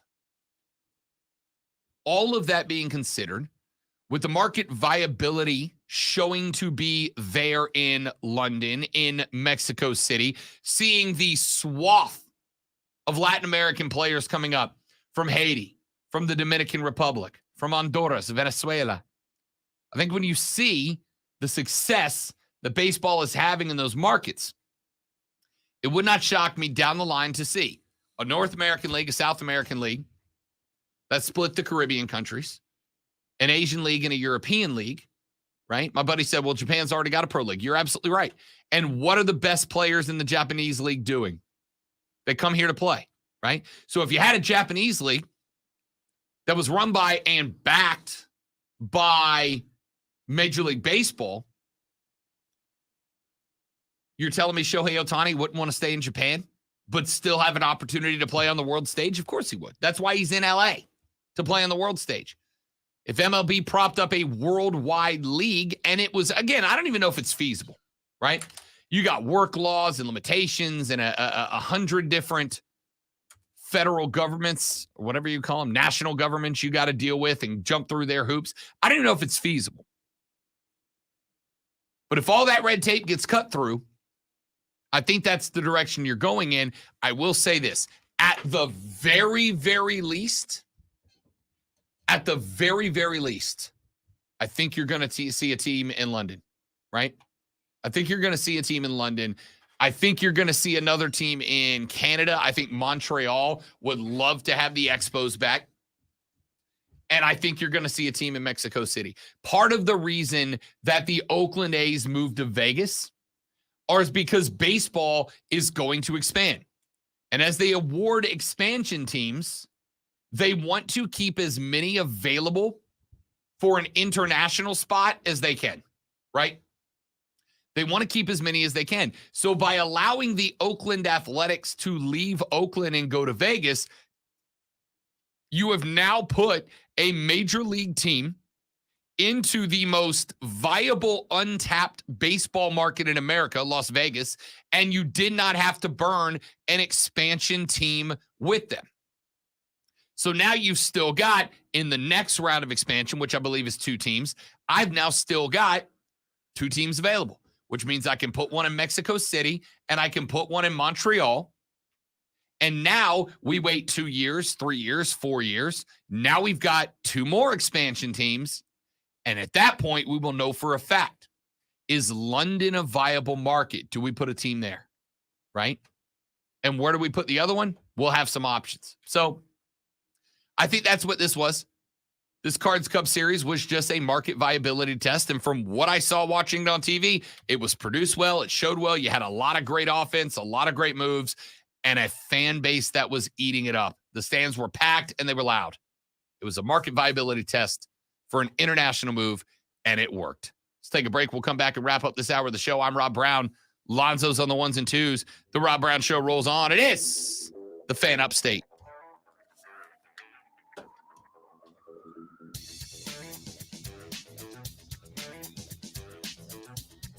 The LOL Mets are Metsing again. They've really made a Mets of this season, right? Right. Yeah. All right, dudes and dudettes, we will be right back. Don't go anywhere.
That's Babbel.com. BABBEL.com. Prescriptions required online consultation with a healthcare provider who will determine if appropriate restrictions apply to the website. For details and important safety information, subscription required. Price varies based on product and subscription plan. Hey guys, did you know there's a generic form of Viagra that works just the same, but is 95% cheaper?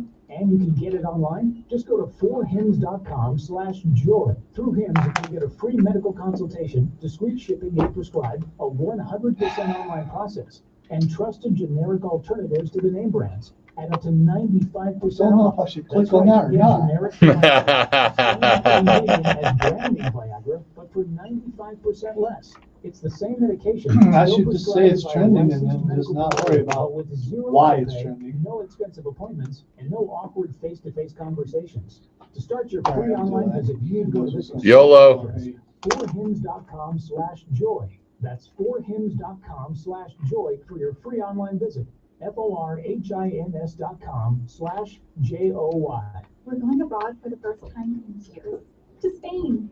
So we started using Babbel. And started learning Spanish fast. That was not what I You expected. can start having So, conversations in a normal okay. language in just 3 weeks. ¿Cómo te llamas? ¿Cómo te llamas? When you learn a language, you want to actually use it. Babbel is designed with that goal in mind.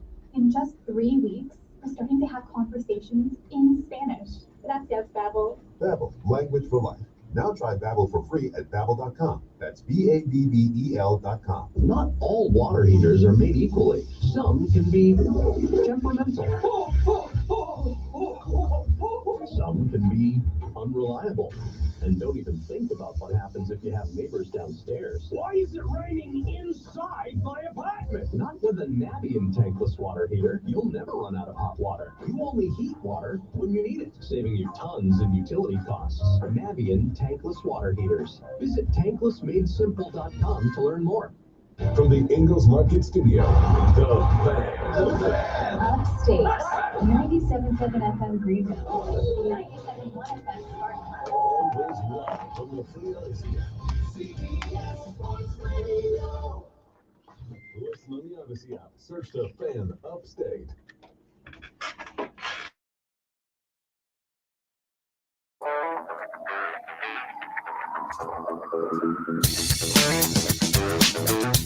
We got to talk to you about the mute and the unmute because you did a thing where it's all right. I mean, you know, so Were you unmuted the whole break? I don't know how much, but Okay. yeah, but I don't think I said anything bad, did you I? you didn't. Okay. I mean, it's fine. Hey, listen. ladies and gentlemen. Normally we're live on the stream. We were just on audio on the stream.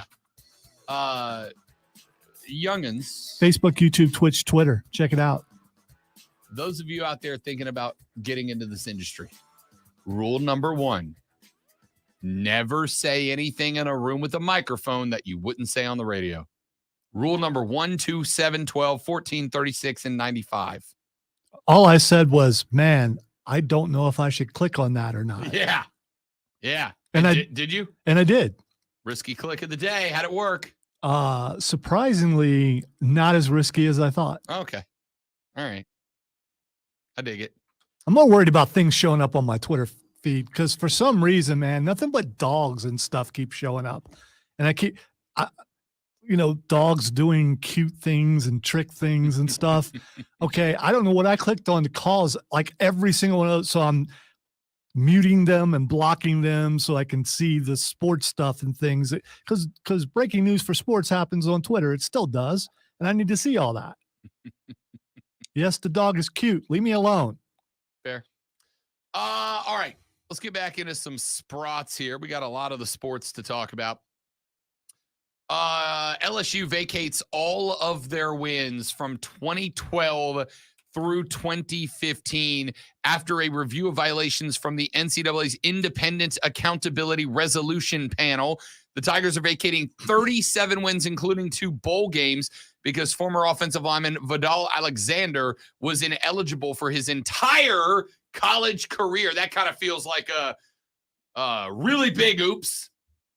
You know that guy who played there for his whole 4 years? Yeah, none of those count. Well, whose fault is that? I'm assuming a lot of people's. Like a lot of people. So they're not going to blame it like on one person, like a coach or something? No, I don't think you can, right?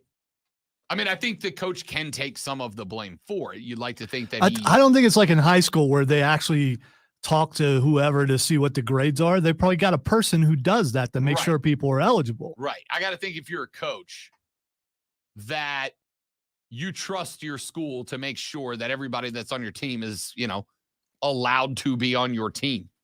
Everybody that's playing ball with your hat on is allowed to, play ball with your hat on. The interesting part of this, though, is that with LSU vacating 37 wins, all of this, by the way, during the Les Miles era, Les Miles is now no longer eligible for the College Football Hall of Fame. Prior to the vacation of the Dubs, Les Miles' record as a head coach was 145-73, which is a 66.5% winning percentage. Keep in mind that eligibility for the College Football Hall of Fame requires a 60% career win percentage. With the vacated Dubs, Les Miles' official record is now 108-73, which means, though, that he has a 59.7% winning percentage, 0.3 of a percentage below College Football Hall of Fame eligibility. It also means, in an almost hilarious sense of irony, that if Les Miles would have won just one more game at any point in his career as a head coach, won one more game, he would still be eligible. But he's now one game short. It doesn't mean someone won't hire him somewhere and he won't win one game, right? Correct. Remember, he was at Kansas, where he was the head coach of the Rock Chalk Jayhawk, and was let go due to allegations of inappropriate conduct from his time at LSU.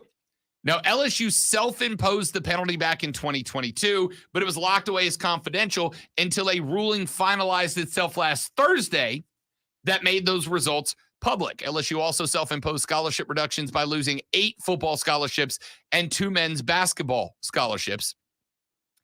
Alexander was deemed ineligible because his father received $180,150 in embezzled funds from John Paul Funes, former head of the Our Lady of the Lake Foundation. Funes pled guilty to embezzlement charges in 2019 after being accused of misusing nearly $800,000 from the Our Lady of the Lake Hospital System's fundraising system. Funes offered Alexander's mother a job at an OLOL hospital. I don't know what that is. Oh, Our Lady of the Lake Hospital. And his father a position at the foundation. The incident was considered a level 1 violation. In the same ruling, LSU's former wide receiver, Odell Beckham Jr., was punished, banning the star from the Tigers facility for 2 years after handing out cash on the sideline during the national championship game back in 2020. So Les Miles ineligible for the College Football Hall of Fame by a single game based on this. That's rough, right? Does Les Miles deserve a spot in the College Football Hall of Fame? I mean, he did put together a really, really, really good LSU program for like a few years. Had a really good program, but was, by the way, by and large, beloved as the Hat down in Baton Rouge. I don't know, man. Like Les Miles sits right on that podium, right? Like he sits on that podium to me with Carmelo Anthony, retired a couple of weeks ago. And we kind of had the same conversation. Is Carmelo Anthony a Hall of Fame guy? Is he a guy that deserves to go in? Because the line between good and great and the line between great and Hall of Fame is very murky. It's very subjective. It's a very blurred line. See, I haven't really looked at the College Football Hall of Fame to see the names in there and how much I would recognize. But as far as names go, Les Miles is a name. He's one of those guys that did really well while he was there. But if you're trying to decide whether you should get in or not, and you look and you go, the dude ate grass, I'm not putting that guy in the Hall of Fame. The dude He ate grass. They loved him for the grass thing, too. I remember that there was a commercial that they made a couple of years ago of Les Miles making a smoothie out of field grass at LSU Stadium. Don't get me wrong. Les Miles was wildly entertaining. Wildly entertaining. But does he go amongst the Hall of Fame candidates? I don't know. Chris Alt from Nevada is in there. Now, he coached for like 40 years at that school, right? I'm looking down the list of college football coaches, and I'm going to go ahead and tell you, I am not a college football coach historian, right? Now, the names like Frank Beamer is in. I know him. Mike Belotti's in. I know him. Obviously, Bobby Bowden's in there. Frank Broyles is in there. Bear Bryant is in there. Walter Camp is in there. Lloyd Carr is in there. Lonzo, big Lloyd Carr guy.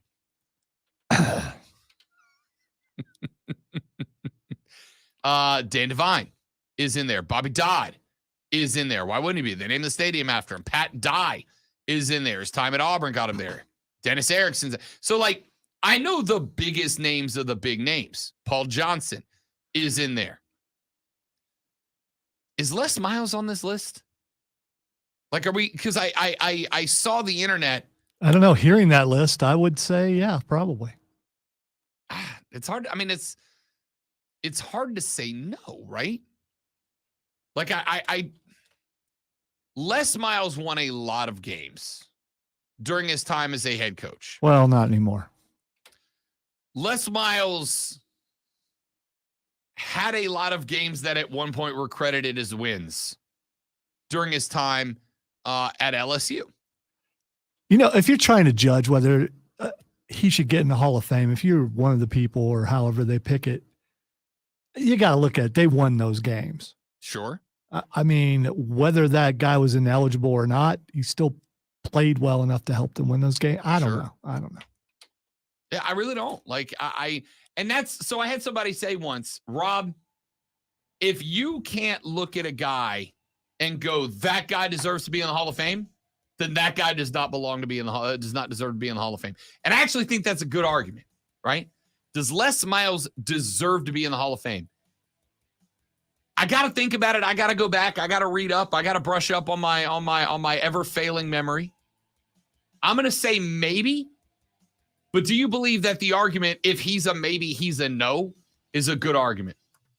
Let's take a break. We'll talk more when we roll on. The Rob Brown Show is 1 hour left. It's going to be a good one. This is the Fan Upstate.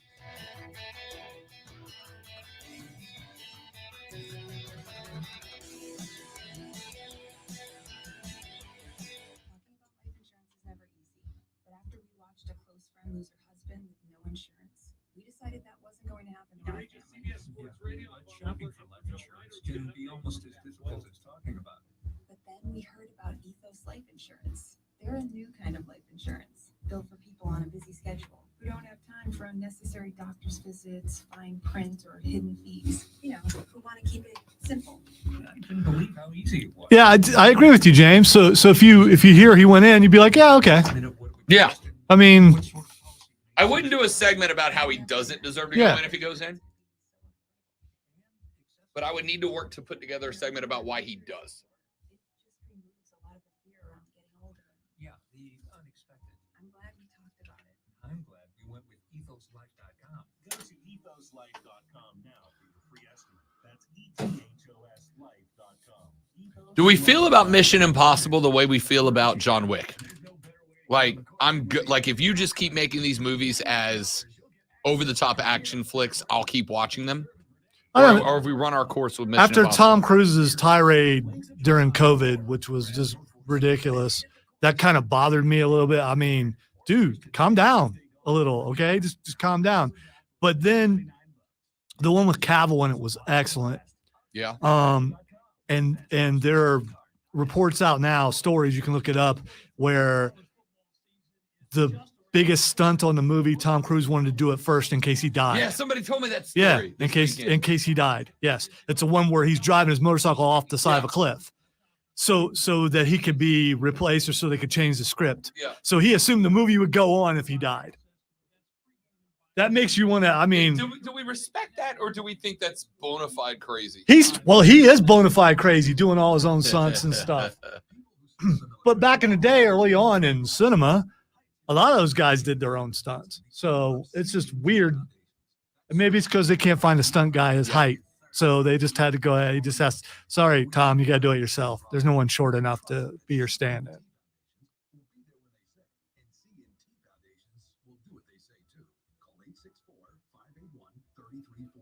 Like, here's the thing. Like Fast and the Furious. I don't have a problem with repeatedly making over-the-top action flicks if they're good.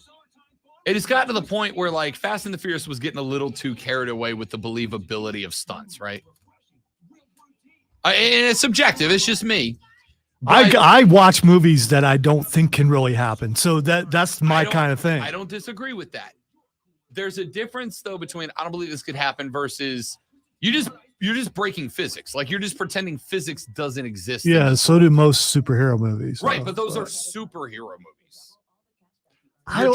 You're trying to sell me that this is a real series of a real group of people doing real things with real vehicles, and then I watch dudes like jump out of top-notch parking garages and hook their car to a cable, and the bumper wouldn't rip off of that. Like, you're just, I don't know. For whatever reason, that's a line. But see, Ed, I at the same time, I mean, action to me is the same as watching a superhero movie or so. The majority of action movies, how much of that stuff can really happen? The stuff that Jackie Chan has done, doing his own stunts, half that stuff, he'd be dead.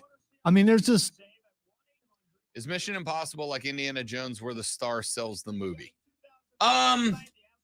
It was a big hit on TV before Tom Cruise took over because I used to watch it as a kid. If you go out on the street and just say Mission Impossible, I think most people's heads go right to Tom Cruise, right?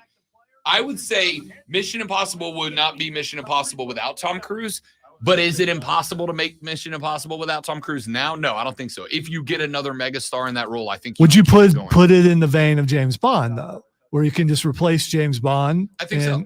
Okay. I think so. But I also think you have to, like James Bond, you can change the look and the tone of the movie, but you have to keep the intensity. Well, in this case, the side cast or whatever you want to call them are just as important in Mission Impossible. Right. When they added Simon Pegg, he's great. Ving Rhames being the dude, and Jeremy, why am I forgetting his name? Hawkeye. Renner. Yeah, it's been in a couple of them. See, I think you could plug Jeremy Renner into Tom Cruise's role and it works. Right? I think you still get that same movie. No, I sincerely believe Vin Diesel can drive sideways from mountain to mountain. I probably will go see Mission Impossible though, because I will too. It's one of those that it's great on a big screen. Yeah. Like the new Spider-Man. I don't like the art style. I just don't. I mean, I don't know why. I know people don't get that. Book. Yeah, but you're a comic book guy. But it's a moving comic book. It's not though. It is. It's not. I don't like the art style. Why are people offended because they want to read something like there's something else into it? Because people question what they can't understand. I can't understand how a comic book guy looks at a comic book thing and goes, "That's not my thing." It is. You read comic books. That's literally it's just a moving comic Kingpin looks stupid in the first one. No. Not, he doesn't look like that in the comic book. Awesome. No.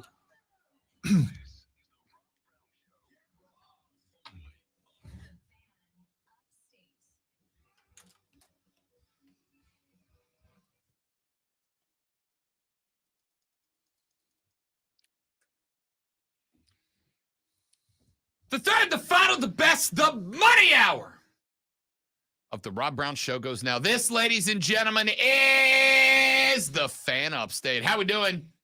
Upstate South Carolina. Hello, America. What up, world? Y'all doing all right? Everybody having a good day? Everybody living the best life? I hope so.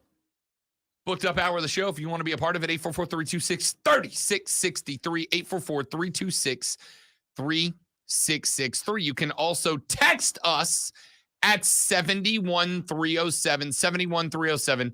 Start your text with FAN, F-A-N, FAN, F-A-N, and we shall read them on the air. You can tweet me at The Rob Brown Show. You can tweet the great one at Lonzo on Word. You can tweet all of us at The Fan Upstate. We want you guys to be involved with the radio broadcast. And while we have your attention, ladies and gentlemen, allow me to remind you that coming up this evening, 6:45 pregame, 7 o'clock first pitch, The Fan Upstate is your home for radio play-by-play coverage of the College World Series elimination game. Florida takes on LSU. This is a big one. LSU wins an 11-game drama monster back on Saturday. They went back for more in game 2. LSU was a -115 betting line favorite, and instead they got, and I don't use this expression often, mollywopped by the Gators, a 20-run victory. Florida had 24 runs on 23 hits, 6 dingers mixed in there with 22 ribbies. It was an unbelievable showing from the Gator offense. And I told you guys then, and I'll tell you again, Florida's offense is very good, like remarkable, like underappreciated good. And it's had to be, because they have had to create offense in the midst of some duels. They'll have to do it again tonight. We do not yet know if Paul Skeens is going to toe the rubber for the Tigers. He has been, without a question, the best pitcher in college football this season. All right? Without question, the best pitcher in college baseball. Questions be, can he run it back tonight if LSU gives him the ball, right? They may not give him the ball. Why? He is on 3 days rest. He is on 3 days rest at this point. He threw well up over 100 pitches in his last outing against Wake Forest. Now, I don't know Paul Skeens personally. But I do know every time I've heard that dude talk with his handlebar mustache that looks like he spends his spare time tying young damsels up to train tracks while a dog wheeze laughs in the background. See, I know you didn't listen to the show Saturday night, but one of my questions in the roundtable, which is more evil looking, in TV or sports or whatever, a guy with a goatee or a guy with the twirly mustache? And I went with guy with the twirly mustache. Oh yeah. And it was mentioned about tying look to the railroad tracks. I think guy with twirly mustache spends way too much time on that. Goatees are redeemable. It's because of the Spock thing. When Right. Spock went goatee, he was evil. So, you know. Goatee is redeemable. Tony Stark had a goatee. First 30 minutes of the first Iron Man that kicked off the MCU was set up to make you dislike Tony Stark. And then Tony Stark completely redeemed himself down the line, and he rocked that Tony Stark goatee the entire time. A goatee is entirely redeemable. A twirly mustache, a handlebar mustache, you have to be one of two things. A hipster who's a hipster and believes they were a hipster before it was cool to be a hipster and therefore looks down on all the other hipsters, but can also give you recommendations on a good bourbon that will blow your mind, or the type of dude that ties people to train tracks while his dog laughs in the background. Those are the only two guys. And Paul Skeens, for whatever reason, going into this postseason, decided that he's going to rock the twirly mustache. And I'll say this. Ever since he started rocking the twirly mustache, Paul Skeens has been untouchable. Untouchable. Nobody. He put up his 203rd K this year in 116.2 innings against Wake Forest. Oh, he wasn't done in that game. He got a couple more. But that broke the SEC single season record for strikeouts, and it all came post twirly mustache. All right? So, all I'm going to say is this. I am 185,000% in favor of college players who truly have the opportunity to make it to the bump, to make it to the show, to make it to the league, to protect themselves from injury or issue, right? Like protect yourself. This is why so you wouldn't pitch. If you're him, you wouldn't pitch. I'm coming to that. Okay. I was going to say, so guys who sit out bowl games, I don't bag those dudes. That game's meaningless. Unless you're in the playoffs or the championship, a bowl game is meaningless. The Rose Bowl, I'm sorry to say, unless it's a playoff game, the Rose Bowl's meaningless. Yeah, now, if you grew up in a big Rose Bowl family, it might have individual meaning to you, but it is sentimental value at its best, right? But how rare is it for a college baseball player to immediately go from the College World Series to playing on a major league team? I mean, at the highest level. Not often, but Paul Skeens is a potential first overall draft pick, right? I'm not talking about a guy who's going to get taken in the 10th round and then spend 5 years toiling in the minors to maybe get a shot. Paul Skeens is a guy that's going to be sent to a Greenville. He's going to pitch there for 10 games. He's going to get bumped up to a Salem. He's going to pitch there 10 games, and then he's going to get called halfway through next season to make his debut. He's that good, right? So I don't bag on guys who protect their future, who protect their ability to grab the bag by sitting out meaningless contest, right? Meaningless contest. This is not a meaningless contest. Now, if this was game 2, right? If LSU had game 2 and it was Paul Skeens on 3 days rest after going to butt 20, and he decided to rest, I'd be like, I get it. I get it, right? Because you're going to get one more crack at it. If you lose this one, you get one more crack at it, and you'll be at your best. But this is it. Somebody is taking home a trophy tonight, and somebody else is getting on an airplane sad. That's the only two outcomes. So, while I am 99% of the time, 100% of the time in favor of athletes protecting their future earning ability by keeping themselves healthy, rested, safe, not overworked, etc., so that when their name gets called to get to the dance, they are fully capable of doing so.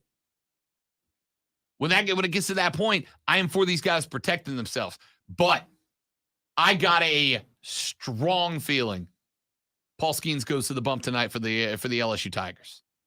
And all I'll say is this. I don't need 9 innings out of him. I don't need 7 innings out of him. If I can get 5 good innings out of Skeens, that should theoretically be enough because Florida's thrown their best already, right? We've seen the best they have to offer. This is LSU's best versus Florida's everybody else. What I am banking on is 4 or 5 decent innings, good innings, 4 or 5 good innings from Skeens.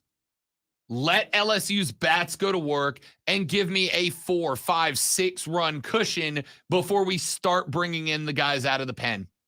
And if I can get me a 4, 5, 6 run cushion on the arm of Skeens before I go to the pen, I got a pretty good feeling. Because that doesn't mean I'm done scoring runs if I'm LSU. It just means that Florida's got to score them twice as fast after Paul Skeens comes off the bump. And at that point, the order's been worked through at least twice, maybe 3 times. And I'm here for it, man. And I'm here for it. This has got the potential to be an all-time great baseball game tonight. I mean that. Because you've got a Florida offense that came alive in an almost, frankly, unbelievable way. An LSU offense that for the first time could not answer the bell yesterday. They got swamped. They got thrown into the quicksand and didn't know what to do. But now you've got that extra variable. On one hand, you've got not LSU's best pitcher. You've got the nation's best pitcher. I gave you his stats a minute ago. They are unbelievable right now. But he's not at his best, right? He's 3 days removed from 120 pitches. That is wear and tear on a guy, which means that I'm sending out my best, not at his best, with a question mark of how deep he can go, which means there's pressure on the offense of LSU now because you have got to build a cushion. You can't rely on Skeens getting you to inning 7 or inning 8 with 13 or 14 or 15 Ks. You've got to think he can get you at best to the 5th, probably closer to the 4th.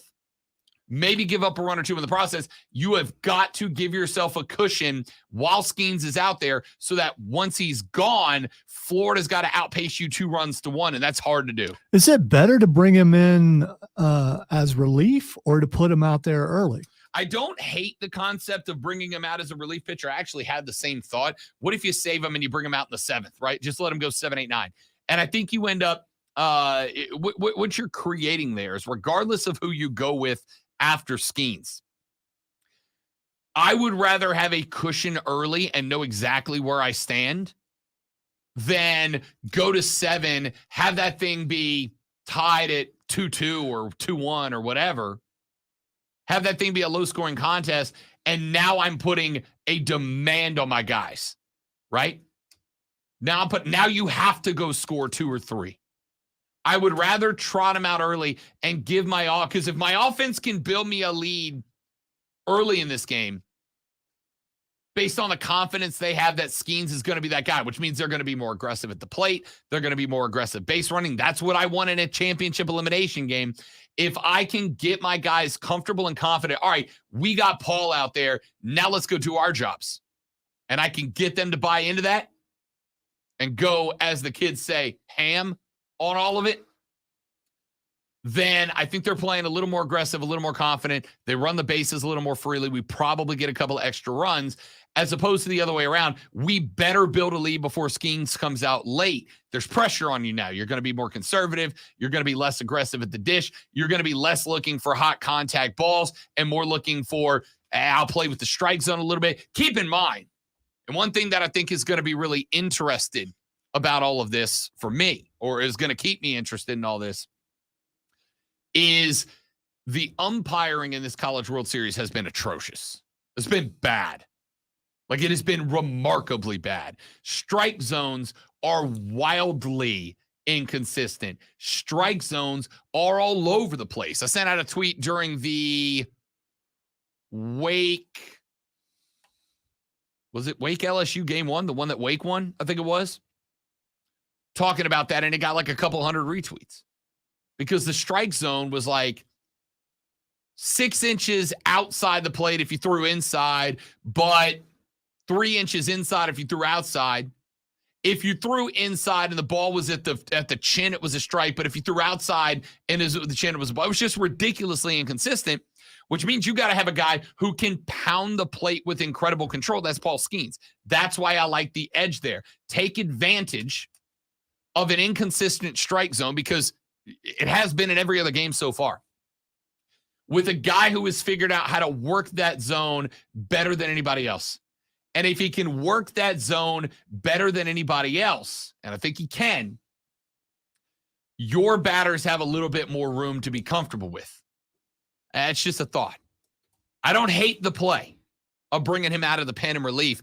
Problem is, if you go down 3-0 with your number 2 or number 3 guy out there on the bump, and Skeens comes on, like, yeah, you might hold Florida to 3 while he's out there, but if your guys aren't hitting the ball because they don't have that confidence, you're in trouble. I'd rather give them the boost right out of the gate. But I don't know the psychology of the game like Jay Johnson does. I don't know the psychology of that team like Jay Johnson does. So we'll see. We'll see. I hope we get an announcement about whether he's going or not. Keep in mind, again, you can listen to that game right here live and exclusively on the Fan Upstate, 97.7 FM Greenville, 97.1 FM Spartanburg, or on the Odyssey app. We go live coverage at 6:45.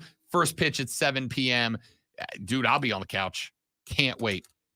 Texter said, Rob, your show is meaningless. I mean, yeah. Yeah. But also no. Right? In the scheme of life, I mean, I don't know. How could it be more meaningful, Ray? I mean, Texter. I mean, allegedly, Ray. Maybe Ray. Raby. Yes, I would agree. Just like sports, in the grand scheme of things, the show doesn't mean anything. But in individual moments to individual people, it does. Sure it does. To that dude that's coming off a 12-hour shift, and he's on, as a matter of fact, I'll talk to a guy last night, works at the airport. 7 a.m. to 7 p.m., 7 p.m. to 7 a.m., 6-week rotating schedule. He gets off of work at 7 a.m. He said, by the time that I get done, get to the locker room, get changed, get in my car, get home, I'm getting home when your show's coming on. I listen to your show while I'm getting ready to go to bed. Means something to that guy, Ray. Texas said he's definitely pitching tonight. He was still throwing 100 in the ninth the other day. He's had a few Jello shots. He's good. Yeah, by the way, I don't know if you saw it. We've been keeping track of the Jello shot counter at Omaha via the CWS shot board scoreboard that's been going on.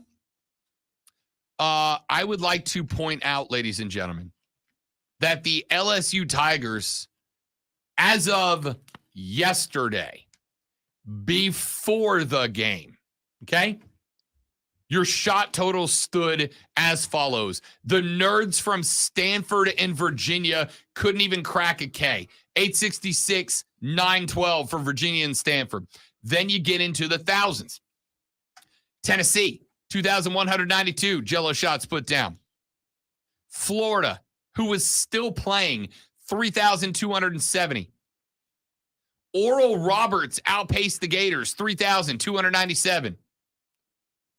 For TCU, 7,041. For Wake Forest, 7,622. Respectable numbers. As of yesterday, before this game, LSU Lonzo was sitting on 46,259 consumed Jello shots. 46,000? 46,259.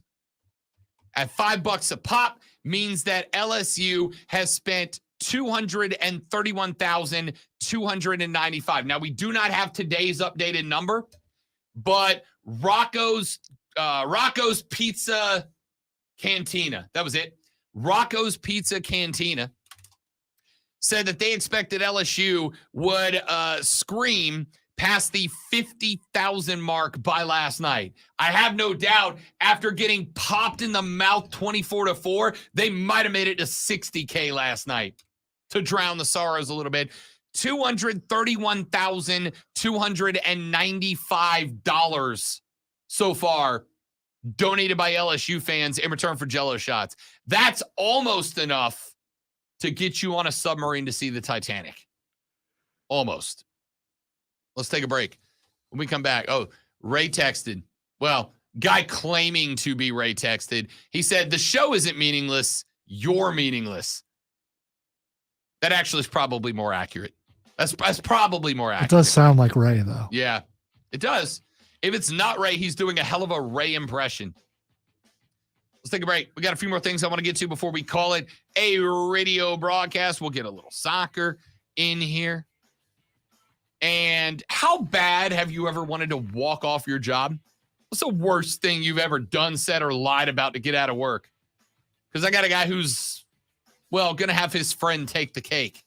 I'll tell you what I mean when we come back. I'm Rob. He's Lonzo. The Rob Brown Show's on your radio. This is the Fan Upstate. Gables. All right, guys, we got a live read right here. Stay right there. We'll be right back.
why he was ineligible. Well, scratch that. They may have announced it. I haven't seen or heard or read why he was ineligible. But it could be he was missing a high school credit that they thought he had and he didn't. It could be that he failed out of a class and nobody caught it. Like, there's any number of reasons. It's happened before. I've just never heard of it being somebody's entire career, which leads me to believe there was something wrong with the science. Would be my guess. We'll see.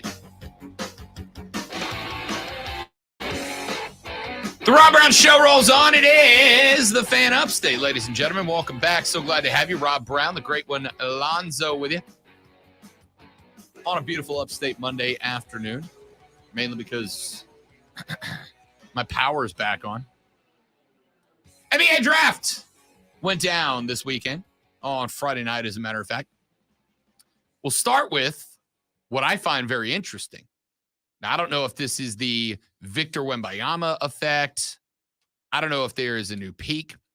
But according to Nielsen ratings, the NBA draft was the most watched NBA draft of all time. The first round of the draft averaged 4.928 million viewers. It peaked with 6.08 million viewers in the 8 p.m. quarter hour, which was around the time. Thank you, Grady. Dude, Grady. First off, I just want to point out. Dude, people went, did you see? Look at what he's wearing. And a bunch of people tuned in to watch that, and that bumped the ratings. That's what happened. I just want to point out, Grady stole my look. All right? That's all I want to say. He did. And I got to admit, Grady stole my look. I knew the NBA draft was on, and I didn't care, but I turned it on for a second, and guess exactly what time I turned it on. Either Victor going one or Grady going way later. Right when Grady got drafted. Yeah. Right when he got called up to the stage. I'm like, whoa, that looks good. That looks really good. Yeah, of course it looks good. Except for the turtleneck. The turtleneck is that was a bad move there. Can't nail all of it, right? Can't nail the shoes were good. Bottom of the shoes, all that kind of stuff was good. The turtleneck, not so much. 13th to the Toronto Raptors. It's not a bad landing spot for him, to be honest with you. Of course, Victor Wembanyama out of France ends up going first overall. As far as ratings goes, what else is going on right now? I mean, period. So I mean, nothing, but for the NBA to pull in almost 7 million people to watch a draft is pretty damn impressive. It's the most watched ever. This happens every year. It's never done this before. This was a peak. I'm not trying to downplay it. I'm trying to figure out why that would happen. Unless it is a popularity boom, there's no other reason, because there was no doubt who was going number one. No, there was not. Victor Wembanyama was like minus -1 million to be the first overall pick according to Vegas. There was nowhere else that he was going to go. So it's not like there was. In fact, we've talked about this in the past, right? In fact, I heard on, what was it, Wednesday or Thursday night? I don't know. I listen to sports talk radio when I'm working because I'm a dork. And I was putting in some work Thursday and Friday. And because it's meaningful. Because it's meaningful. And somebody asked a question like, does it, when you don't know who the number one overall pick is, does it decrease the drama? And I was like, well, not necessarily, especially not for me. Because the question was never who's the number one pick. It's who's the number two pick. And not just who's the number two pick, but who's the number three pick, right? Because as much as we talked about the Charlotte Hornets having a decision to make between do we pick Scoot or do we pick Scoot or do we pick Brandon Miller? Yeah, I'm literally, his name's on my screen. I'm just an idiot. But also Portland, right? Because if Charlotte goes with Brandon Miller and they leave Scoot on the board, you bring in Scoot, but does that mean it's time to let go of Dame Lillard? Dame's been with the Trailblazers 11 years. Dame has said repeatedly that he wants to be a one-team guy. He wants to be in Portland his whole career, but it now may be not up to him. So there's a lot of drama and intrigue there. Oh, and by the way, there was also the potential for me as both the Pelicans fan and a Hornets supporter, the odds that Adam Silver was going to walk to the mic and surprise us all by going, we have a trade. The Charlotte Hornets have traded the number 2 pick to the New Orleans Pelicans for. And then I was going to have my own existential crisis. So to me, there was a hell of a lot of intrigue. Now, don't get me wrong. I think a part of this spike, Zoe, absolutely has to do with the Zion drama, right? Now, there were some folks like Bill Simmons telling you last week that before the draft, Zion Williamson will no longer be a Pelican. And there were some people like me who were telling you he ain't going anywhere, right? The Pelicans are starting to lay some stuff down on the line. Hey, we invested in you. We invested a lot in you. We gave you an extension. If you didn't want to be here, you didn't have to sign the extension. You could have played out your rookie contract and you could have been gone at the end of next season. But you signed an extension to be here. We expect you now to go beyond your rookie contract. And since you haven't, we are firing the person that you were closest to. A person that, if I may be cynical for just a minute, gave the New Orleans Pelicans a little bit of woke clout, right? Teresa Weatherspoon. She was the one who was not only one of the, I think, 3 most high-ranking female executives in the NBA, but she was Zion's comfort buddy there in New Orleans. She was the one that was, giving Zion the you're good enough, you're smart enough, and dadgummit people like you speeches while he was there. She's gone. She's out because we're not doing that anymore. You are getting it together, or you're going to ride out this extension on the pine, or, yeah, we'll trade you. How do you feel about playing your ball in, I don't know, pick the worst spot? How do you feel about playing your ball in Detroit, Orlando? You like Orlando? You like Disney? Z? Get it together, or that's where you're going to be. I didn't think the Pelicans were ever trading Zion, but I was like 95% sure. Like a 5% chance that I'm like, maybe. Like maybe, right? So I think there was a lot of drama. I don't think it mattered that Victor Wembanyama was the guaranteed number 1. The drama was, where did the Hornets go? If the Hornets go Miller, which they did, where do the Trailblazers go? The T-Blazers could have traded down. Scoot Henderson was the most sought-after player in this draft after Victor Wembanyama. But the Hornets already have a young point guard they believe is the future in LaMelo. Could they go with Brandon Miller? And if so, there's Portland, who also already have a point guard in Dame Lillard, an 11-year vet who's played his whole career there, who is basically now started to say, hey, I'm kind of running out of time here. If we're going to bring a title to Portland, we got to do it now. And now they bring in a guy who plays the same position as Dame Lillard. Does that mean Dame's out? Could Portland have traded down? Yes. There's a number of teams that were very much on the hunt for a point guard. Houston, Indiana, all on the hunt for a point guard. Any of them could have traded to move up to get Scoot. Now we got a lot more drama down the line, right? And that Zion thing was just kind of floating out and around back there, right? So there was drama there, and I think people paid attention. The drama was good. The picks were good. It worked out exactly like I thought it would. Victor 1, Brandon Miller 2. I told you, Hornets, prepare yourselves. Brandon Miller was the pick. As bad of a job as Mitch Kupchak did explaining it, Brandon Miller was the pick. Scoot was 3. Now the drama shifts to, is Dame Lillard out?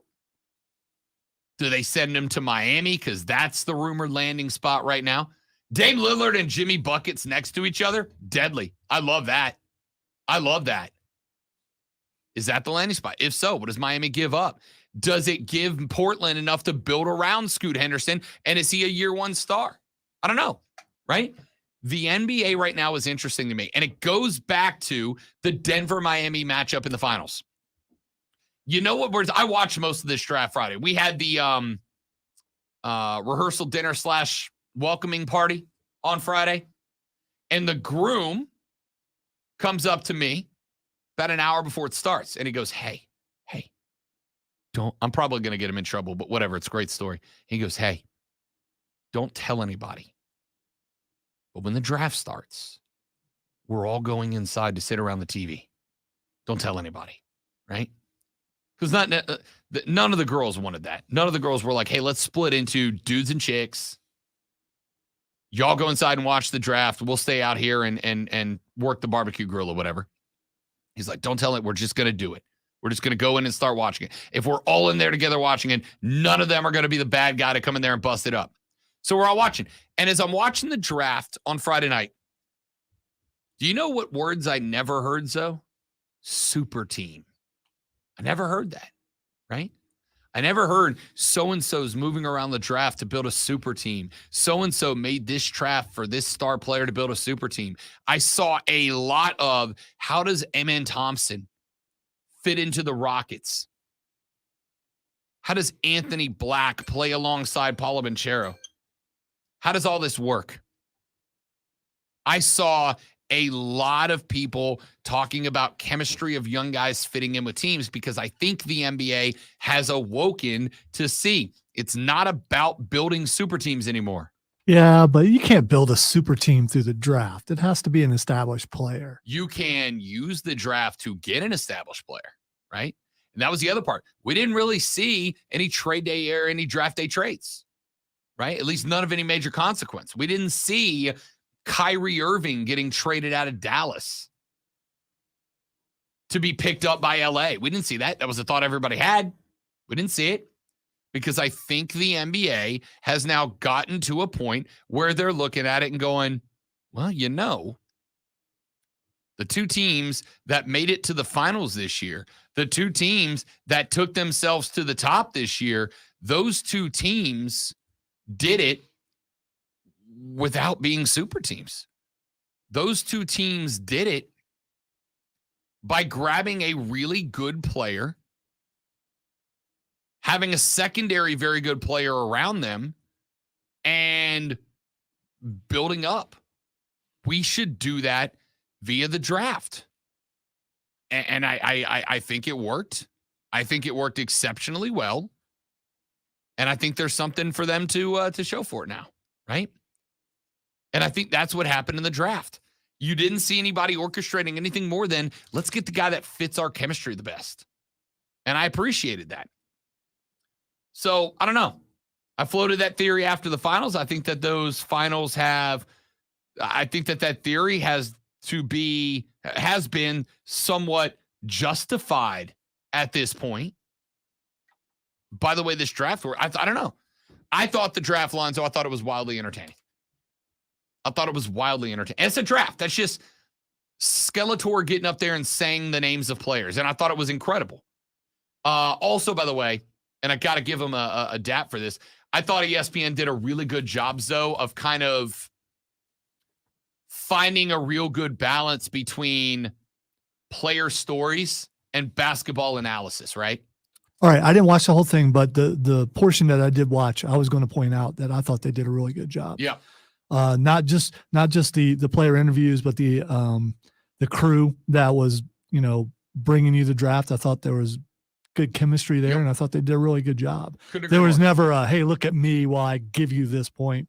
It was all about the kid being drafted in the team. Couldn't agree more. I think they did an excellent job of creating a good balance between player stories and here's how they fit on this team, right? Specifically with the twins, specifically with the Thompson twins, right? They go back to back in the draft. That's compelling as hell, right? First time ever that's happened. And what did they do? They spent a few minutes analyzing how each brother fit on the team they were drafted to. And then they went and they said, all right, Dad, you just got not one but two sons drafted back to back in the NBA draft. Let's talk about their background, their childhood, how you train them, et cetera. It told really good stories and two very different stories for both brothers. I thought it was great. It kind of gave you everything. And I know that it worked because by that point in the night, the wedding party had kind of centered inside around the house and there was something for everybody. They had the basketball analysis for me, but they also had a couple of different players who they told their stories. And the fiance was like, oh, I want to watch him play, right? I kind of want to follow him because she's down for the human interest side. I thought it was great. I thought they did a really, really good job. However, the best part of the night Charlotte Hornet fans were clearly unhappy with the pick of Brandon Miller. They wanted Scoop. The Hornets did a watch party inside of the arena in Charlotte. And somebody accidentally dressed in the Hugo the Hornet mascot. He was standing up. So wait, that's not the real one? You sure that wasn't the real one? I can't say for sure. I cannot confirm nor deny. It's a pretty good mock-up if it wasn't the real one. I cannot confirm nor deny. What I can say is that they had a Hugo the Hornet standing in the midst of the crowd in the arena, right? And when the announcement came through that the Hornets selected Brandon Miller, a camera panned, and there's Hugo in the midst of the crowd, and he does the old defeated, hands on knees, bent over, his big old blue Hornet head going straight down to the ground, like the most pose that could be done. And then they started swinging the camera around the crowd. I don't know. You saw the clip, obviously, because you brought it up. Yeah, it's just not. They what were percent of the fans look pained by that? A very large percentage. A very large percent. I completely agree. A swath of Charlotte fans were like, boo. There was like 3 dudes that stood up and they were like, great pick, great pick. And for the record, I'm with them. I think it's a good pick. I think Brandon Miller fits the team. You didn't go best available. That's Scoop. But you did go with a guy who fits the team the best. And I think that was the right move. I'm also going to say that Hugo is going to be a GIF on the internet for a very long time. A very long time. Let's take a break. We'll come back. Let's wrap this show up next. I'm Rob.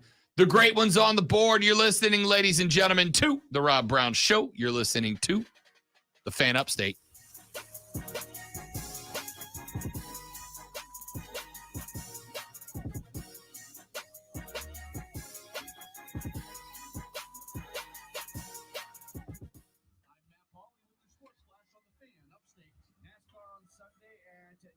Super Speedway, the Ally 400. Ross Chastain picks up the victory, his first win in over a year, and his third NASCAR Cup Series victory of his career.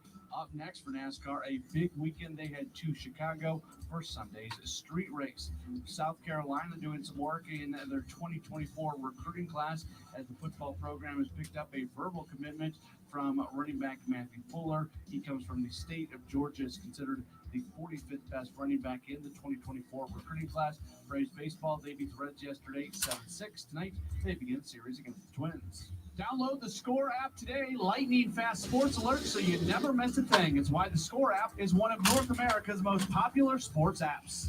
Download the Odyssey app and search The Fan Upstate, then listen anywhere on your phone. I'm Matt Pauley, and that's your sports flash on The Fan Upstate. Hey, it's 2 a.m., but I need a gun. Okay, yeah. Hey, listen, there's still baggage, which leads me to believe the Hornets just believe that he's done with that. And listen, there are guys who make dumb decisions, and they learn, and they get better. Not most of them, but there are a few. You just hope you didn't take Ja Morant Volume 2.0, man.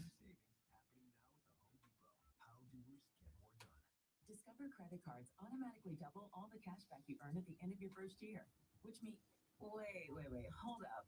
Question for the audio engineer. Did I read that right? Discover automatically doubles all your cash back? Yeah, that's what the script says. So if I get a Discover card right now, I can earn twice the cash back. Apparently. Wait. Unlimited first-year cash back match only from Discover. See terms and learn more at discover.com/match. The roar of our engines, the pump of our heartbeats, the pedal to our metal, the sparks that ignite us, the pistons that push us, the passions that drive us. From the feelings that move us to the places that pull us on the roads that unite us.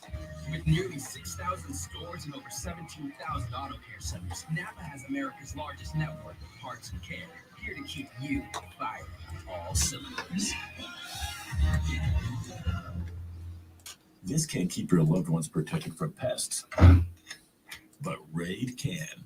For 60 years, Raid scientists have worked to protect people around the world, including the ones you love most.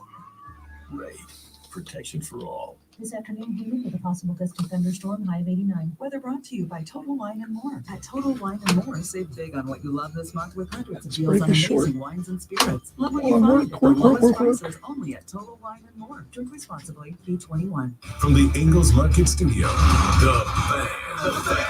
Upstate. 97.7 FM Greenville. 97.1 FM Spartanburg. Always live from the Free Odyssey app. CBS Sports Radio. Always streaming wherever you are on the Odyssey app.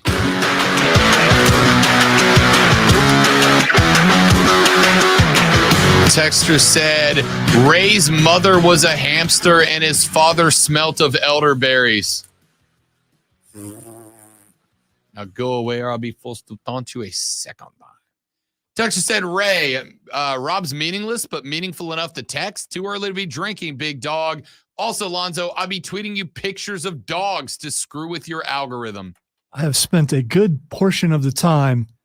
I got rid of some. They put new ones up. Why would you get rid? Listen, if your Twitter timeline is full of dogs, you did it good. You did it right. I just don't know why. So I think if you spend a little too much, if you leave it on a video that's playing, whether you watch it or not, suddenly they go, dog guy. For the record.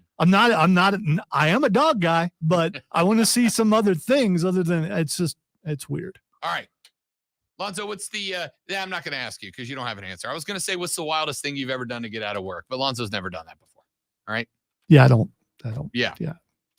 A gas station employee in not Florida. Yes. Was it Ohio? Tulsa, Oklahoma. Oh, okay. A gas station employee in Tulsa, Oklahoma is accused of asking a friend to find someone to rob the store he worked at so he could go home early, according to police via Channel 9 News in Tulsa. According to the Tulsa Police Department, the investigation began when the employee, Isaiah Jones, reported that a man walked into the store June 5th and handed him a note that said, "Give me all your money or I will shoot you." Jones complied and the suspect left with cash. Investigators later identified Stephen Jones, no relation, as the suspect and arrested him on June 8th. However, police say there was more to the story. Stephen Jones confessed to the robbery, but he said his friend Aaliyah Locke set up the crime because Isaiah Jones asked her if someone could rob the store so that he could go home early from work. Police said Locke was arrested for an outstanding warrant and provided text messages that corroborated Jones's story. Police then arrested Isaiah Jones on Wednesday, who admitted to asking Locke to find someone to rob the store because he was tired and wanted to go to bed. Isaiah Jones is charged with embezzlement and conspiracy to commit a felony. Stephen charged with conspiracy to commit embezzlement and possession of a firearm after the former conviction of a felony. Locke was arrested on an outstanding warrant and could face charges for embezzlement. Listen, I also want to take a nap, Isaiah, but not that bad. And now, the Rob Brown Show presents Twitter Trending Topics. Just, I mean, an elaborate scheme to get out of work. So shocked. So shocked. So shocked. All right, time for Twitter Trending Topics where I tell Rob what's trending. He will tell us why it is trending. Still, I talk fast since he was in New York where they talk fast, in theory. Did they talk fast? They do everything fast. Okay. It's like everything. I went to, I did stop and get some pizza. Bleecker Street Pizza. It's supposed to be the best pizza in New York City. It was a 9.5 out of 10. It was very good pizza. But I walked in, I ordered my 2 slices of pepperoni. I sit down at the table. I watch a guy walk in. You walked in. They took this pizza. They put it in the oven. They let it sit. They let it cook. The guy's sitting there at the counter. And he's like, "Hey, I gotta go. The guy's like, "Dude, but like we cook the pizza." He's like, "You could have told me that." Behind where he says you could have told me that, there is a 6-rack tall oven rack where every time somebody ordered a pizza, they put it in there and you got to wait. "You could have told me that." I'm like, dude, it's 4.5 minutes. Nope, too long. Everything fast. All right, now we've got to quickly get through Twitter trending topics. Long John Silver's is trending. Don't know why. This is one time where I will freely and happily admit that my nose goes high in the air. That's when it comes to seafood. If you're going to eat seafood, take time to find, get, prepare, and eat good seafood. From what I can tell, people are just complaining that people actually go to Long John Silver's. Yes. I cannot understand. No disrespect to Long John Silver's, and I get All there are right, some all right. places in the country you can't Yeah, like get other seafood. like in Ohio. If it says fresh seafood, I'm saying you're lying. Especially back in the day before you could get things there express. So Long John Silver's was the place. All right, the final countdown is trending. Da-da-da-da. Yeah. That is because Not, not the doomsday clock, but yeah. Yeah. Brian Danielson last night at AEW's Forbidden Door, which I will freely acknowledge if you're not a wrestling fan, not sports entertainment fan, a wrestling or fans of wrestling, was not a show for you. Brian Danielson had his walkout music be the final countdown. And for what I understand, there were some bangers of a match last night. And according to Tony Khan, it cost as much to use that song once as it does to pay a wrestler. I believe it. Yeah, so I believe it. Somebody got But paid. It was a great moment. A great moment. And then he got hurt, and now he's out for 6 to 8 weeks. But he Yeah. can still manage. He can still manage and be just as good. When I say manage the Blackpool Combat Club. The next thing is trending is Little China. So I saw something happen there yesterday. I don't know if it's like the movie where there was some big trouble there, or if something actually happened there, because I was obviously in the city like 2 days ago. There was big trouble. That's why it's trending. Gotcha. Like a sequel or like an actual big trouble? Like there was actually a problem in Little China. In Little China, yes. What happened? You I didn't see ruined it because if you would have said Big Trouble, I was going to say in Little China, and then you had to add that little bit on the end, and it's I screwed up the joke. well, from what I can tell, people are just having the movie trend. Oh, okay. Which they do I'm on for it. occasion. I'm for it. And the last thing that's trending is Chesty. Chesty? Chesty. That's the one I didn't know if I should click on. Ah! Appa- And that went okay for you. Yeah, there's a famous Marine named Chesty Puller. And No. and apparently that's why it's trending. No, there's Look not. it up. Look it up. No, there's not. It's on the internet. It's true. No, there wasn't. Did you look it there up? Isn't. Did you look it up? No, I did. Do you see the picture of him? It's from the official Marine Corps account. We honor the Corps' most decorated Marines, 125th birthday, Lieutenant General Lewis B. Chesty Puller, the only Marine ever awarded 5 Navy Crosses, the nation's second highest military honor. During his 37-year career, Chesty served 27 of those years in 4 Lands RC. Hey, big ups to Chesty Puller. Way to go, Chesty Puller. Way to go, Lieutenant General. That's it for us, kids. We're back tomorrow to do it all over again, but better. I'm Rob Brown. That's the great Malonzo. You are amazing. See you tomorrow on the Rob Brown Show in the Fan Upstate. Later, brother.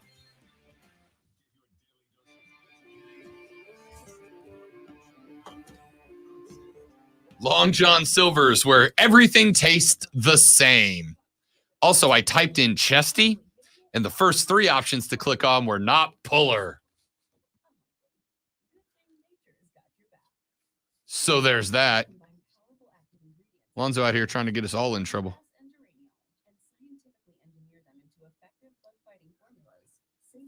Oh, man. All right. Yeah. Yes, it is nap time. That is not true. Rob's here till 2. Then he's got to go pick up his dog. And then, of course, his dog's not going to want to go to sleep when he gets home. So there probably will not be La Siesta for RLB today, which is a massive disappointment. At least my wife thought that was funny, so I'm good. But literally, Chesty was trending. I'm like, okay, I don't know. Why? Gotta know. And then I saw that. I'm like, huh? Gotta know. Okay. Gotta know. It was Marines, actually, James. It was not the Army. Hoorah.